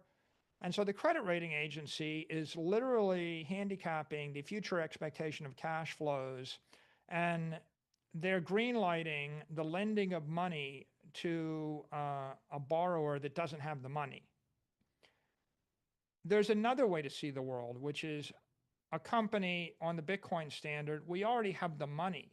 We have $50 billion of money we could liquidate tomorrow if we needed to. And we want to borrow $10 billion. And so if I have $5 for every dollar I want to borrow, I've already got the money. So the credit risk analysis isn't really a question of evaluating whether or not you'll generate the money in the future.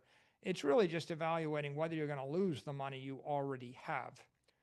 And so there's a perverse irony here, which is that all of the credit instruments that MSTR has issued are over-collateralized by 5 to 1 or more.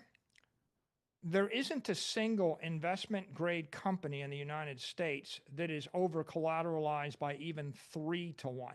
That is to say, our company has better collateral, and our collateral position is stronger than any borrower that is rated by any credit agency in the United States. In fact, super investment grade might have 2 times or 2 to 3 times collateral coverage. But there's definitely a disruption coming in this market. You know, there's a reason that all the borrowers don't have collateral. It's because either their treasury asset is short-dated sovereign debt, and of course the yield on short-dated sovereign debt is much less than the cost of capital to borrow, so it makes no sense to hold that as collateral, right? Or their treasury asset is Bitcoin, in which case it totally makes sense to hold as collateral. But unless you're on the Bitcoin standard, you won't have any collateral, and you can't tap the credit markets being over-collateralized. So what we're really engaged in here is introducing the idea of BTC as collateral and collateral-backed lending. The idea of loaning money to someone that has collateral makes all the sense in the world if you're loaning to an individual or you're loaning to an institution.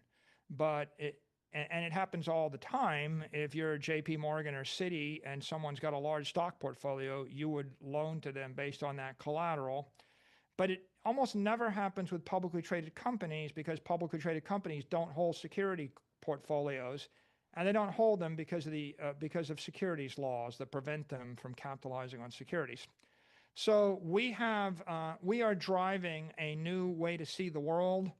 What happens if there's a bunch of public companies that have a bunch of collateral that's appreciating faster than the cost of capital, and they want to borrow against it?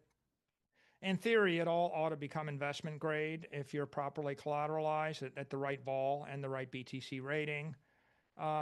In practice, none of it is right now. This is a campaign of awareness that we'll be waging over time. Next slide. This is a great chart. You wonder about upside and downside. Well, when you buy our equity, you're getting 40% of the upside, 40% of the downside, 80% of the upside, 80% of the downside. It's just linear risk, upside, downside. And we've drawn that line. We've also calculated the delta and the downside of all of our convertible bonds and of Strike. And what you can see right here is a lot of the converts, the 31, 32, 28, and 30A, they're high delta instruments. They're giving you 80 to 100% of the upside of the MSTR common, but they're giving you less than that much downside. If you look at the 2030 convert for a simple example, you're getting 75% of the upside and 15% of the downside, right? If you look at the 29 convert, this is a fascinating one. It's about 60 delta. You're getting 60% of the upside and it trades below par, no downside, right? Unless the company defaults, you're going to get paid par. So it's got negative downside. You're getting a guaranteed yield to maturity and you're getting a 60 delta instrument. If you look at Strike, Strike is trading below par. So below the liquidation preference, below par, but with something like a 35 delta. So if you're an equity investor, these are all very compelling. You can construct a portfolio that's 100% upside, 50% downside, or 100% upside, 60% downside, or 100% upside, 25% downside. They're very interesting opportunities. Right now, the market is very inefficient, and the pricing of these is very inefficient because the market doesn't recognize BTC credit. There are a number of reasons why I'll get to in a second, but I invite all of you to think about these instruments because they're opportunities. Next. So key takeaways of fixed income. The credit markets are grounded in traditional finance practices and metrics. They have not yet embraced BTC as collateral. They have not adopted real-time risk management practices for BTC. You can calculate BTC risk, BTC credit every second, as the price of Bitcoin changes, as the BTC rating changes, as the volatility changes.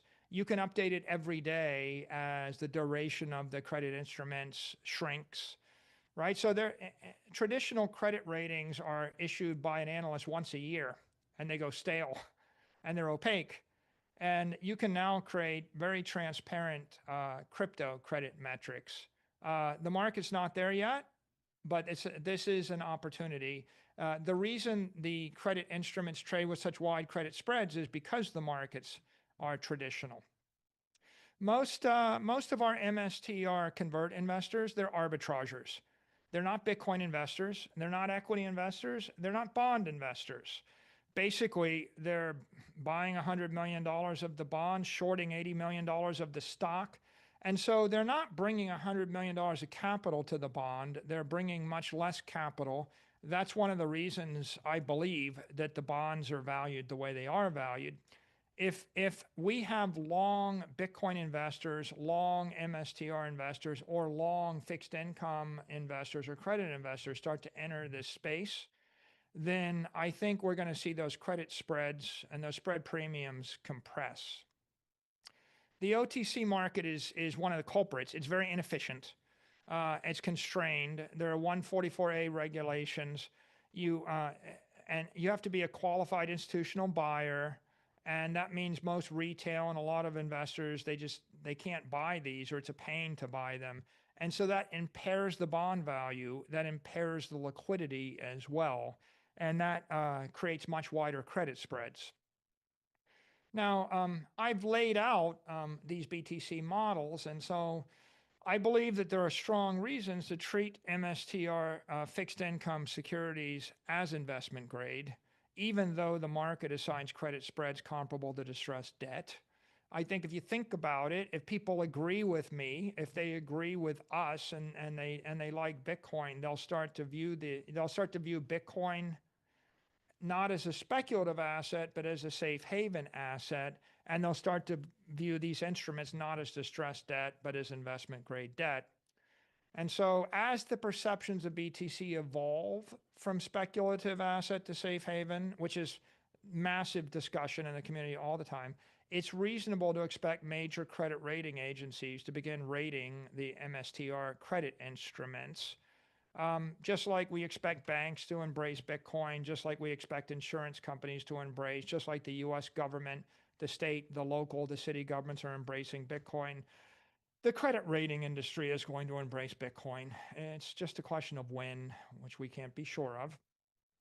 MSTR has the potential to issue investment grade fixed income securities, and we could emerge as the world's first investment grade Bitcoin Treasury company. Right? I think this is a great opportunity for us. I don't think it's appreciated, but what happens if we get an investment grade? What happens if we're able to get our credit instruments rated?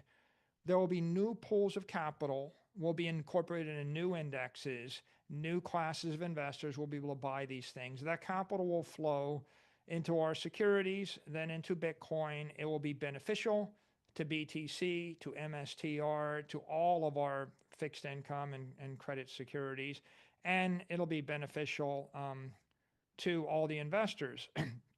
Why? Because if you're an investor that appreciates the value of Bitcoin, then those securities we're selling will offer a superior yield and better performance. I think we showed you our convertible bonds are outperforming the other converts. They're outperforming the junk bonds. They're outperforming investment grade bonds. Our preferreds are outperforming other preferreds. It's not complicated. If you pay higher yield or give higher performance, and if you can show people that you have comparable credit risk or lower credit risk, then you're going to create demand for capital, right? So if you believe in Bitcoin, if you're a Bitcoin maxi, then those securities do offer superior yield and superior performance, and they do offer substantially lower credit risk in your point of view because you believe Bitcoin is good collateral. And so that's it's a very important message. It's an important opportunity for us. So on the next slide, I've taken up a lot of your time today. I appreciate it.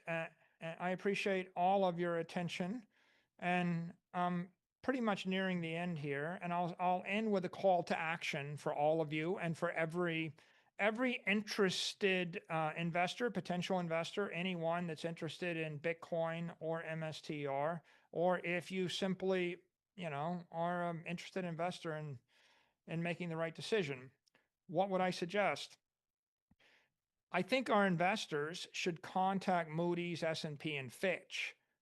If you own our equity, if you own our debt, if you own our preferreds, you should call these credit rating agencies or any other credit rating agency, talk to your representative, and request that they begin to cover and rate these instruments.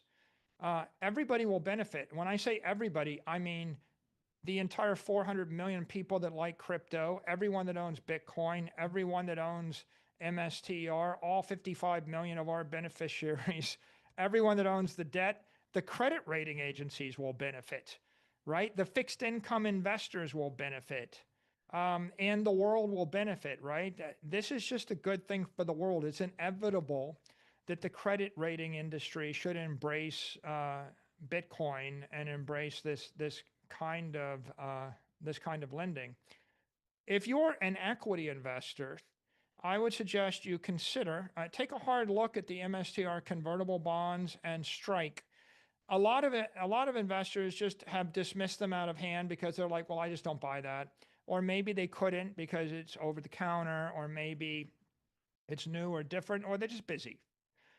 But, if you're going to buy equity with 100% of the upside and 100% of the downside, it makes sense that you should consider an instrument that might give you 60% of the upside and 10% or 0% or 5% of the downside, right? If you deem yourself to be smart in portfolio construction, there's a lot of very interesting portfolios that can be constructed when the market misprices risk and misprices exposure. And I think the equity investors could benefit from this because, in my opinion, the fixed income instruments are undervalued relative to the equity right now. If you're a fixed income investor, you're a preferred stock or a corporate bond investor or a convert investor, I would say you should reconsider these instruments. Think about them again. Think about them in, along the lines of the BTC credit, the BTC risk we've laid out. Build your own models. One of our objectives is over time, we will go ahead and publish our BTC model to the world. We'll open source it. We'll make these things available. But the math here is not complicated. You could pretty much do a similar type of math that I've showed you using ChatGPT in deep research mode if you want to. Anybody with a Bloomberg can do it. Any qualified quant can do it. I would encourage you to do it and think about how you feel about these things. Because in my opinion, the actual credit spreads represent a substantial premium to the BTC credit rating, and I think the BTC credit ratings are a valid way to see the world and to see the risk. If you're a retail or non-QIB investor, well, you're locked out of the convert market because of 144A restrictions. I think you should consider BMAX. BMAX is a very innovative ETF that's constructed to provide convert exposure to investors that aren't able or unwilling to buy the underlying convert. So look at instruments like that because I think the convertible bonds, especially the short duration convertible bonds, they're treated like distressed debt, but they've got very high deltas. And then my ask of all investors, every MSTR watcher, every Bitcoiner is educate your peers on the opportunities presented by Bitcoin. Talk about Bitcoin and then talk to them about BTC equity and BTC credit. They're sophisticated subjects, as you can tell by this elaborate mini tutorial I've given you. Most people don't understand them. But it's in your interest to educate other investors in the benefit of Bitcoin. It's in your interest to explain the nuances in the MSTR equity opportunity. And if you're holding our convertible bonds, if you're holding these preferreds, and you talk to someone that actually makes investment in fixed income, if you introduce them this opportunity, it's good for them. It's good for Bitcoin. It's good for the world. It's good for you. It's good for the common stock. There are no losers. So we're basically in education here. These are my opinions. RB donated $1.99 through a super chat. Number 2, tumbler glass emoji for you, Sensei. To think that they're reasonable opinions. Shall we go to the last slide? I just want to end with our principles. We presented these October 30th last year. And they're just as valid today. Just remind everybody, our plan is buy and hold BTC indefinitely. Prioritize the MSTR common stock. Treat all investors with respect, consistency, and transparency.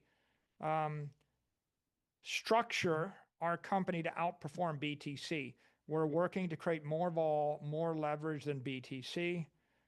Keep acquiring Bitcoin, generate positive BTC yield. Do this as rapidly and responsibly as we can, subject to market dynamics, and they literally change every day. You know that. We will issue innovative securities backed by BTC from time to time if we think there's a market need for them. We'll think hard about it before we do it. When we do things, we try to make sure they're not just accretive, but they're also structurally, responsible and durable and scalable. We're going to protect the balance sheet. We want a pristine balance sheet. And finally, we're going to promote global adoption of BTC as a Treasury reserve asset.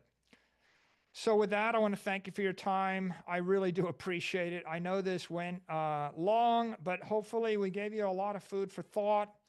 For many of you, I'm looking forward to seeing you in Orlando next week. We're gonna go into deeper details, and I'm sure that there'll be a lot of questions, and we're gonna answer a lot of questions, and we're gonna have a lot of other Bitcoin treasury companies there, and we will continue with our strategy to educate the market and build a very healthy BTC ecosystem for everyone involved.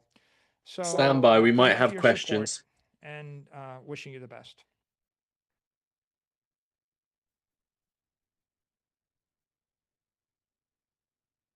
Thank you, Michael. for the very insightful session today. I know we went lot over the original 1 hour mark, but we'll take 3 quick questions here, and I'll begin with the first one for Andrew. Um, so now that you have adopted the fair value accounting, how do you feel about the big swings in earnings as a result of the Bitcoin price volatility? Sure. Thanks, Shirish. I guess first off, the fair value accounting, even with the swings, is far more transparent for our investors and more accurately reflects the true value of our Bitcoin holdings versus the previous accounting rules. So certainly a win for us and other companies adopting Bitcoin. The old accounting was in many ways a barrier, I feel like, but with that hurdle gone, we should continue to see a steady stream of new corporate adopters of Bitcoin as a treasury asset. So the transparency, I think, is vitally important. So how do we feel about the swings? We, of course, like the positive swings more than the negative swings, but the reality is that Bitcoin is volatile. So I think, overall, I think we're unfazed by the downswings and believe over time there will be more upswings. As I noted earlier, my 95K Bitcoin price example would reflect a $6.7 billion gain. Right now, Bitcoin is trading closer to 96.5. So today we're the end of the quarter, and that were the price for if that were the price at the end of the quarter, our unrealized gain would be closer to something like $7.6 billion in gain in a single quarter. So I think in the long term, we all believe Bitcoin price is going to go up, and over that same long term, our reported gains will reflect that same trend in our overall earnings. Great. Thanks, Andrew. The next one is for Michael. What are your thoughts on the recent MSTR playbook adoptions from other companies, and how does the company plan to sustain its leading role? I think it's a very virtuous cycle, and it's a mutually beneficial competition. The more companies that adopt the Bitcoin standard, the more legitimizing it is. As more companies adopt the Bitcoin standard, they're out there educating equity investors, and that brings more equity capital to the market. As they start to issue credit instruments, they will educate fixed income investors and credit investors. That brings new capital to the market. There's only 450 Bitcoin a day, and so as we're all buying that Bitcoin, the price of Bitcoin is stabilized, supported, and then driven up. And 99.9% of the capital in the world is invested in the traditional fiat physical financial economy. We're just that 1% or 0.1%, and if it grows from 0.1% to 1%, then the advantages of accelerating institutional adoption are profound, and they offset any possible competition for capital. I also think, each capital market needs its own set of BTC companies. In France, you need a local French company. You need a local company in Brazil. You need a local company in Japan. The U.S. market can absorb dozens and dozens of companies because there are so many ways to differentiate, and every company is going to have its own approach. And of course, a lot of investors, they say one incident or one data point is just a random point, and two, is a line maybe, but 3 is a trend, right? And so when you get to the point when there's 3, 4, 5, 6 companies, a lot of investors will be more comfortable investing in the space because they're going to want to limit their exposure to any one to a certain risk responsibility in their portfolio, but they're going to look for the next one. So I think the more companies that join, the better it is for Bitcoin, the better it is for the companies in the space. And they're really going to accelerate the transition to the Bitcoin standard, such that the companies that don't join will find themselves pressured to join over time. Great. And the last one here for Fong. Can you please update us on the pace of capital raises under the 4242 plan and how you're thinking about striking the right balance between equity capital and the fixed income capital going forward? And how do you think about the impact of dilution from another 21 billion equity? Well, I'll start with it. I think that's that's the big question that we spent the last 2 hours addressing, right? And uh, yeah, we have conviction in our capital raises and adding to our capital plan, and we talked about that. But you have to start with why did we lay out a BTC financial framework?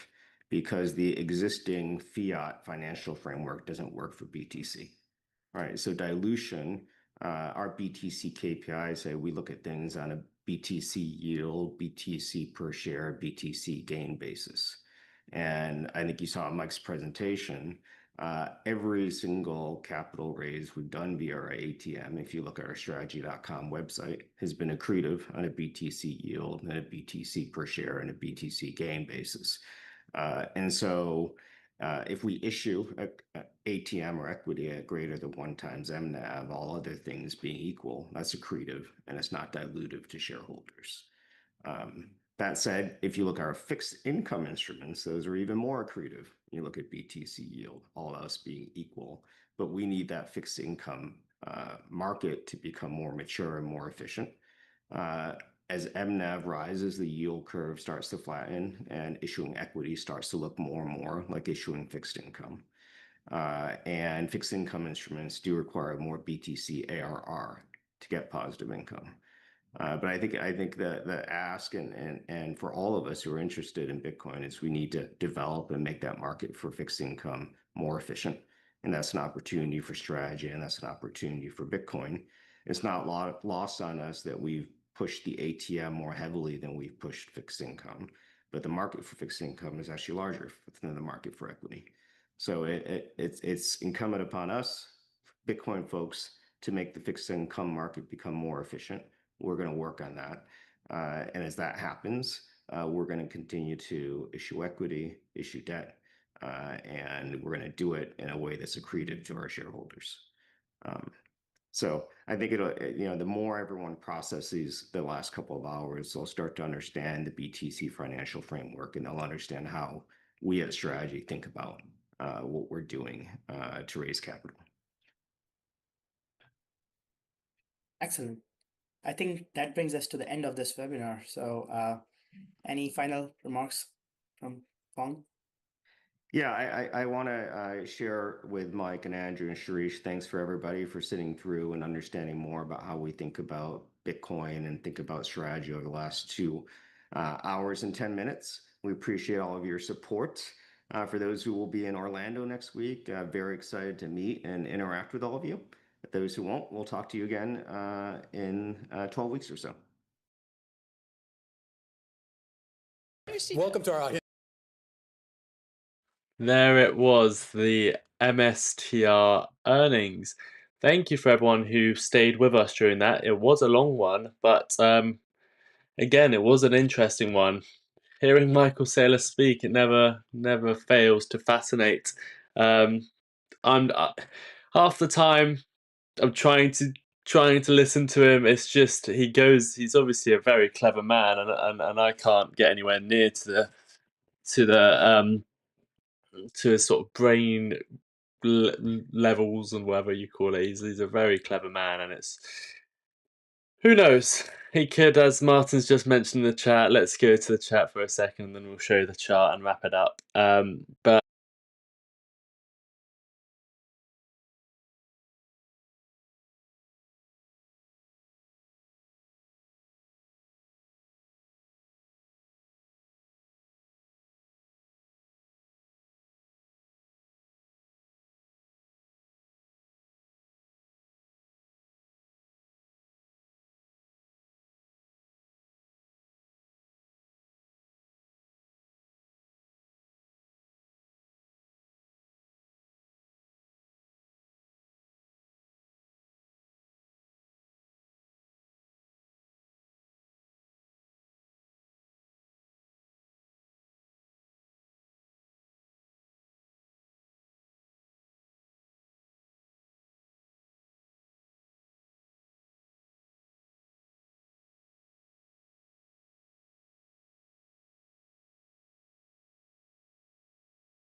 I've just been muted that whole time, haven't I? Oh God. I was looking at your comments and there were oops. Oops.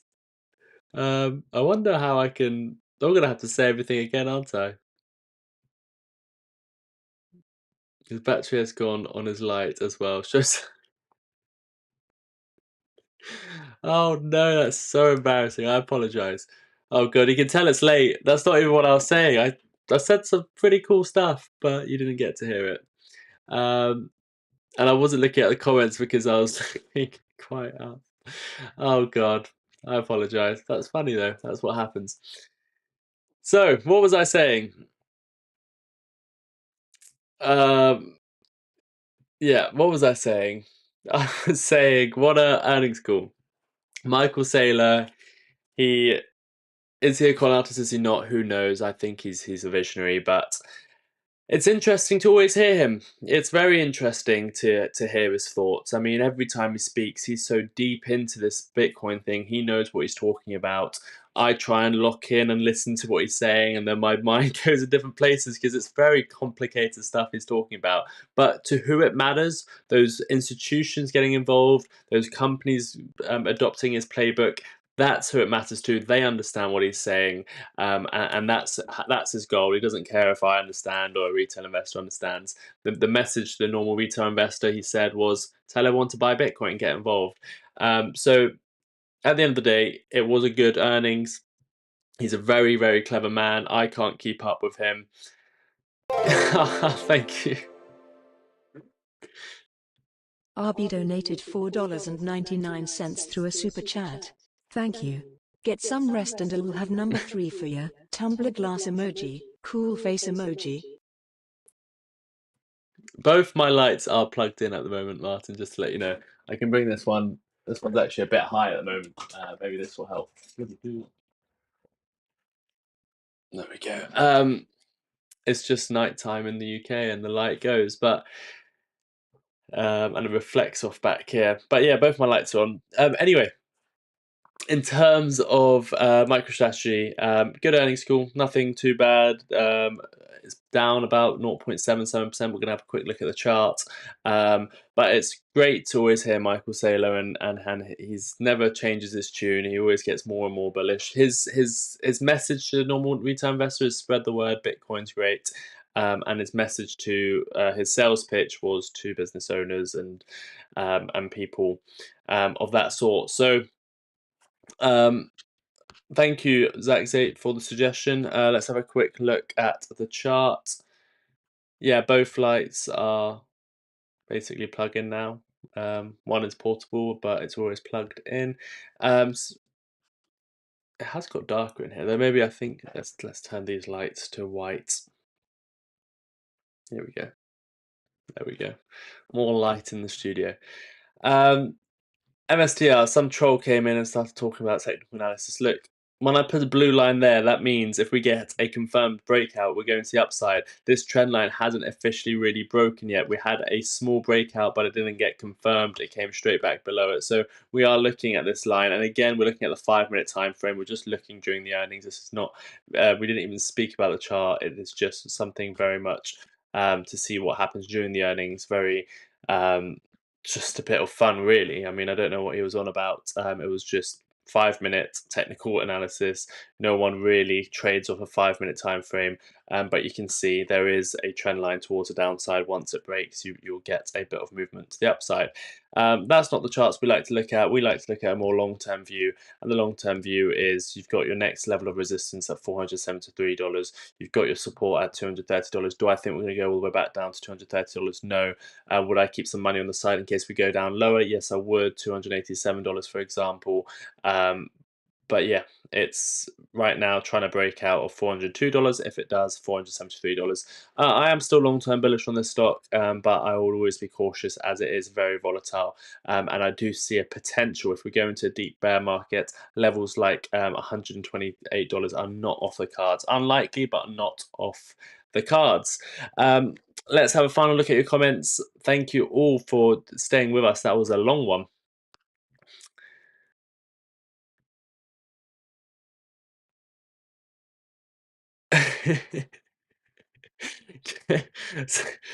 Goodness, everyone was really telling me about the situation, weren't you? Get TA and also learn how to get TA and also learn how to lip read. Thank you, RB, again for your continued support throughout the night. You and Zax8, thank you very much. I noticed Pfizer earnings. We can't hear you. Did he actually say what I'm saying? We don't know. We couldn't hear you. Yeah, done it again. Did he say both lights? Like 2 lights? Did he say? Yeah, I've got those 2 lights and then these 2 lights. So I've got 4 lights. I've got another one if I need it, but sorry, Vaz. How many lights do you have in your studio? You probably have 100. I'm thinking we could easily see a breakdown tomorrow. Possibly. I've noticed that. What was the poll? Let's close that poll and let's get the results of that. If you haven't voted, I'll give you one more minute to vote on the poll, and then we'll close it. I think we'll get Pfizer. We keep getting this comment. Pfizer was trading at $27 when the market sold off at Tuesday morning. Crush earnings, but should rebound to $27. Thank you very much, Michael Anthony, for the comments on PFE. There's a heads and shoulders on that before the earnings. Thank you. W shape isn't good. A W shape is good. That's a double bottom situation. You break the neckline and you head up. I have started watching this, drove to the gym, worked out, drove back, and it was still going. It was long. It was long, Jerry, but we loved it. 7 on the scene, lol. Thank you. 7. Goodness gracious. It's more lights than... Yeah, it's more lights than Martyn, I'd say. I think Martyn has like 2 lights as well, facing him. I love it, Baz. Okay, who's voted? Let's end the poll. What is interesting about this is we've got a completely new audience here. 45% of the people watching right now is your first time here. If it's your first time here, we cover all crypto news, altcoin news, XRP news, Bitcoin news, stock market news, macroeconomic news, all the news, but we don't hype it up. We just tell you how it is. We inform you on the news. We're live more than anyone else, so Martyn, the owner of this channel, he's live opening bell, closing bell. I'm live before the opening bell. I've got videos coming out throughout the day. So if there's ever a channel to subscribe to, it will be this one. Subscribe if you haven't. If anyone watching hasn't done this yet, put that notification bell on. Do hit the like button. Join us again if this is your first time here. Let's see what the other results were. 1 to 6 months, over 6 months, and over 6 months. This has come out in a weird order. Oh no, it hasn't. 45% first time here, 1 to 6 months, 21%, over 6 months, 20%, less than 1 month, 12%.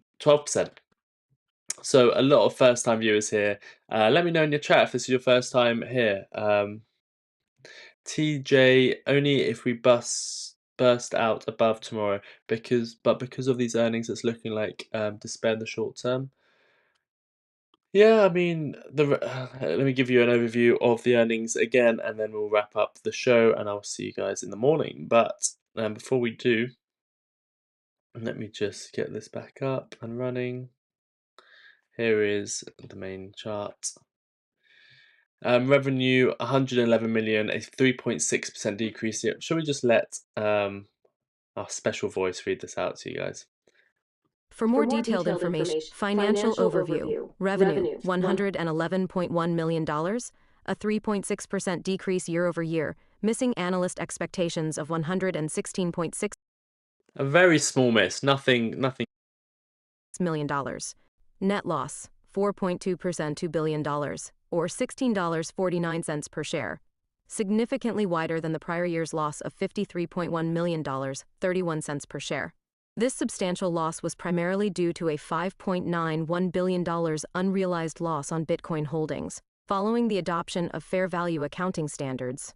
Operating expenses approximately $6 billion, a 1,976.1% increase year over year, largely attributed to the unrealized digital asset losses. Cash and cash equivalents, $60.3 million as of March 31, 2025, up from $38.1 million at the end of 2024. So there it is. That's the overview. Net loss was, of course, unrealized gains. I wouldn't worry about that too much. Operating expenses is a very large increase because of all the new things they're offering, and the cash equivalent is up. So small miss. We'll see how traders take it. We'll see how the markets react. I wouldn't be too concerned in short-term price action. If you're investing in this, you're investing in the long term. You have some more money to buy on the side. Again, nothing I said during this live show is financial advice. It's just my thoughts and opinions only. So Vaz has, let's see these comments. We really need to get out of here. I've got to get to bed. Here we go. Same here. I'm in the UK. I love it. Must be hard lifting in a gym with Saylor talking. Oh, love it. We're also doing singing and we also do singing, dancing, and larking about. Yes, all sorts. Everything you can dream of, we do here. We have lots of smoke. You should see Martyn's studio. I mean, this you can't really call this a studio. I've got a window and a couple mugs. Wait until you see Martyn in the morning. 2 illuminating the backdrop. 1 soft overhead. 1 light strip for soft ambient tone. 2 front. 1 side. Newly to add an accent to the suite of the background. I have a small studio. Need to be smart with the lines. Absolutely incredible, Vaz. Is that all you have? Is that it? Yeah, a lot of people need to commit. Is that all the lights you've got, Vaz? I know, Martyn. Doesn't sound too special, does it? It's not enough. I think you need a few. I think you need a few more lights, Vaz. It's worth your time, peeps, to at least subscribe if you're not a member. Yes, and if you do want to become a member, here is the membership link as well. Sweet. The current, the sweats, the currency of sovereignty, the gym leader, the gym ledger, unyielding, lift to architect your unbreakable future. You talking about the cryptocurrency? This it's called sweats. I've lost you there, Jerry. I don't know what's going on. I don't want to be comparing bananas with Martyn. I think we need to go to bed. Some strange comments coming out now. Let me. Don't know what that. I think everyone's gone a little bit crazy after listening to Michael Saylor. Let's have a quick look at this. If you do want to support the show, have a look at Martyn, the official Martyn Lucas shop. I'll give you the link for this. Please do check that out. If you have watched the end, you must be a fan of the show. And if you're a fan of the show and you don't own merchandise, then are you really a fan of the show? We've got the Martyn and Sensei limited collection. Oh, look at that. The SBC mug is sold out. Someone got the last one. So that is no longer ever going to be available. So that's gone. Lucas Aid's Win mug. 2 left. Bundle of 3. Lucas Aid's Win. XRP. Buying the dip mug. You can get all 3 of them 40% off. What else do we have? We've got the XRP phone case. We've got the XRP hoodie. We've got the XRP t-shirt. If you're an XRP fan, XRP t-shirt, XRP mug, XRP hoodie, £80. And you can also add another thing, and then you get the 20% off because you've spent 100. XRP fans, you've got the whole XRP merch collection there. Martyn Lucas only fans. If you don't like me, just like Martyn, there you go. His mug, his latte mug. His phone cases, t-shirts. We've got me and Martyn have a mug. I don't know why that's there. We'll move that, but there's a pint glass there as well. What else do you have? If you're a Sensei fan and not a Martyn fan, here you go. You've got the Sensei mug. I don't think many people have these. The Sensei mug, the Sensei t-shirt, Sensei phone case, Sensei jumper. Jump in the merch store, add it to your basket. Take a picture, put it onto Discord, and we will have our first event. We'll be announcing our first merch event very soon. I really do apologize about all the issues with launching the first event. We've been trying to sort out Discord. Today, tomorrow, Discord should be back open. Tomorrow we'll be onboarding everyone back onto Discord. If you have a certain badge, you'll be added back into Discord. If not, you can pay $3 a month to join Discord. It will look much better. We'll have some training videos there. We will have merch events for merch holders. So think of it this way: you're tipping the show, you're getting some merch, and you'll have access to Discord. I think it's a good deal all round, and you can see all these different things around here for the big fans. Spend 100, 20% off. 20% off. Spend 120. You spend another £25, you get a free mug. So the more you spend, the more rewards there are. Or you can just come in, get the cheapest thing, get a mug, join the mug family, and that's a weird way of saying it. Join the family on the fans, and there is one of the cheapest items, and you can get it as a bundle. There we go. Thank you very much. Let's have a quick look at the comments. I'm live every single morning now. Every single afternoon for me, morning for most people watching, just before the opening bell. What's going on? I keep looking at the chat and there's eggs everywhere. Why do I just keep getting distracted because Martyn keeps putting eggs in the chat? What's going on? Let's just scroll back and see what I've missed. I have all different colours. We're comparing bananas. Darth Evolt set supposed to be minimalist. I have eggs. Do you have eggs? Eggs are on sale. This is what following has got me: a new mic and lights. Oh, I love it, Arby. You can make an omelette. You can all sorts of an egg. Imagine if you have a whole box. Don't move the glass. I want to be in my store. Leave it. Eggs I have no idea what's going on with all these eggs. Eggs are cheaper these days. He's hallucinating. Yes, with all these egg comments. Eggs for free here. Eggs in the show. Sensei is late. Sensei, we have an egg troll. Yeah, we need to. Who is this egg troll? Too many. Someone ban the egg troll. Oh wait, it's his channel.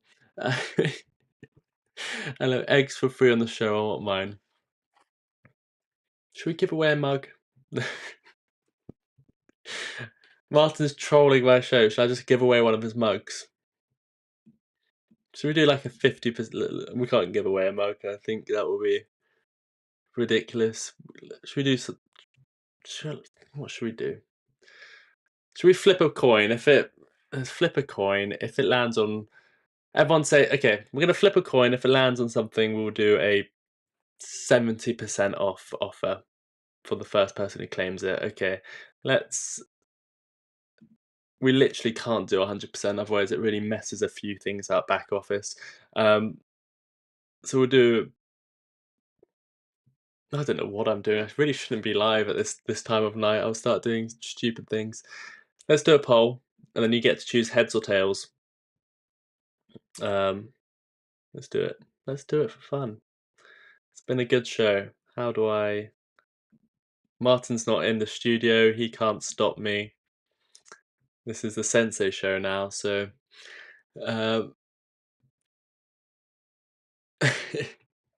Okay, let me do the poll. Let me start a poll. Start a poll. Heads or... Oh, Martyn says no. Let's wait. Let's wait before we do anything. What's Martyn saying? I don't know if he's being serious or not. What's going on? What have I done? I need to check my messages. I'm being told off. What? Yes, it messes your job up, mate. Lol. No, what? What's going on, Martyn? Are you being serious? Am I not allowed to do this? No, what? Am I not? Am I doing something wrong? Oh, he can stop it. Oh, okay. We'll do it anyway. Heads or tails? Heads. Well, it might not go ahead. It depends what it lands on. Heads, tails. Let's start the poll. Here's the poll. Choose what we land on. If we land on it, then we'll do a 75% off. One item, one person. We'll do it. I'll cover the costs. Well, we'll see. We'll see how serious Martyn is.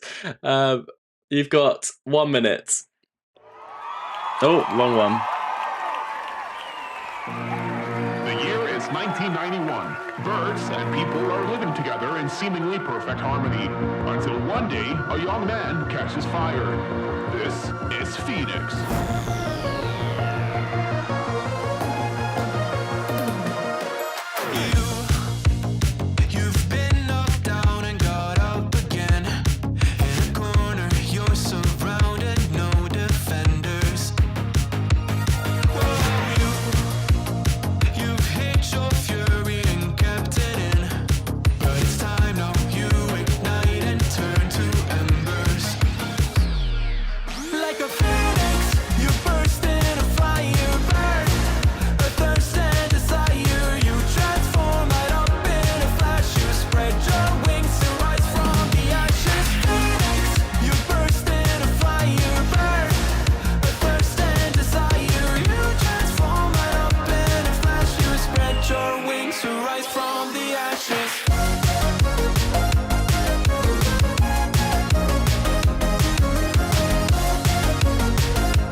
There we go. We've got Martyn on our side. We love it. Do it, mates. Give one away. Free on me as I'm the Eggman. Oh, Martyn's the Eggman. Here we go. RB, thank you for your contribution again. Excellent ideas. Heads or tails? Well, we have to see what the coin flip says. Let's see what everyone voted. Everyone, how many people are watching? We've only got 12 votes. We must have our dedicated fans are here tonight. How many people are still here? 98 people watching. I think this is the lowest viewership we've ever got. 75% off XRP, Eddie. So what we're going to do, choose. You've got 1 minute. Heads or tails. We're going to flip a coin. If it lands on what you guys chose, we'll have a 75% off discount code that you can apply on. We'll do 75% off. What should we let you apply it to? We'll let you apply it to any XRP merch, any Martyn Lucas and Sensei collection. Any collection, Martyn's merch, Sensei's merch. Where's the XRP? And XRP merch. We need to limit this to 1 person because last time we didn't do that and we had problems. It might not be worth doing this if we don't land on it. So let's do this. Heads or tails?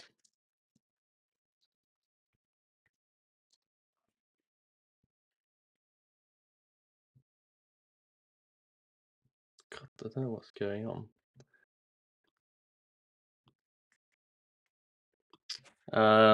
Why is it not letting me? Nope, it's not liking me type in heads or tails for some reason. Phantom Wallet doesn't want me to do it. That's very weird.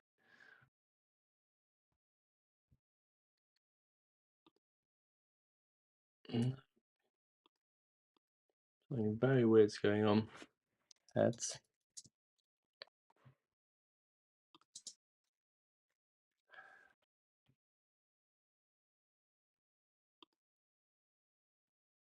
There we go. Should we use this one? Okay. Let's use this one. So what has everyone voted for? 64% heads. Let's close the poll. That's what we're going for. It would be annoying if you guys chose the wrong one. Here we go. Let's end poll. So what's going on is we're going to give you a 75% discount code for 1 lucky person if you chose right. So you're going for heads. Let's see if it is heads. Here we go. How do I show you this? Ready? 3. We're going to flip the coin. I think this is what we press. Should we change the color? Here we go. 3. Oh, that's not. I don't like the color. Let's go blue. Let's. Do we have a drum roll? I think we have a drum roll, don't we?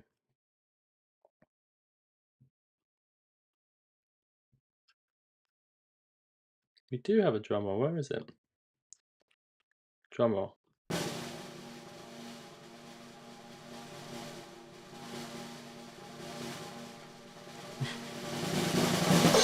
It's heads.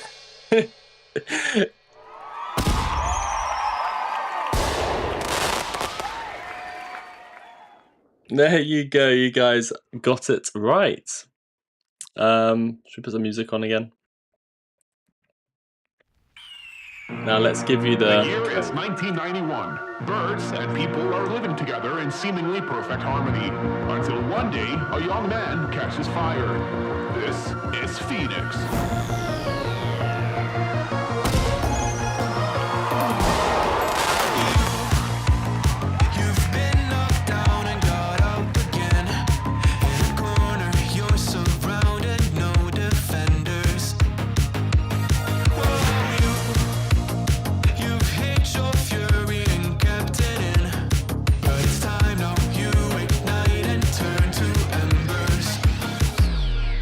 Like a phoenix, you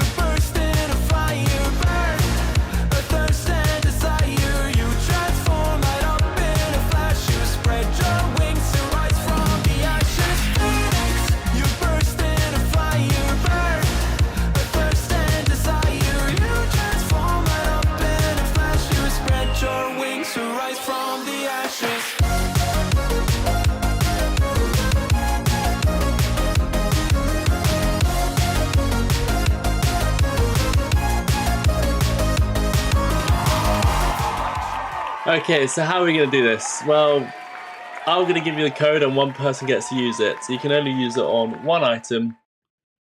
So here's the link to the website. Oh, James, you're here. We're doing a 75% off. Code is about to get released, so get ready. I'll give everyone 1 minute to get ready. Go on to the store. If I was you, I would already be choosing my item. I would be in my basket, and I'll be ready for me to give you the code. First come, first serve. If not, then just check out anyway and join the merch club. Lots of benefits either way. So 10 seconds and I'm going to give you the code. Choose your item, anything from XRP, anything from any of the collections. I'll tell you exactly which collections. XRP merch, Martyn's merch, my merch, the joint merch, Martyn, Lucas and Sensei exclusive merch. Go put it in your basket. I'm going to give you a discount code, 75% off, one item. Get ready. 3, 2. Oh wait, I haven't even saved it. Sorry.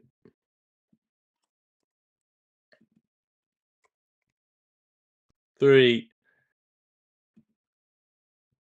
2, 1. The code is 75. Very easy. 75. You get 75% off. Only do one item, otherwise your order will be refunded. 75 is the code. First person to use it gets whatever item they want. 75% off. You've got whoever first come first serve, little something fun for people that manage to stay with us throughout the whole of Michael Saylor's talk.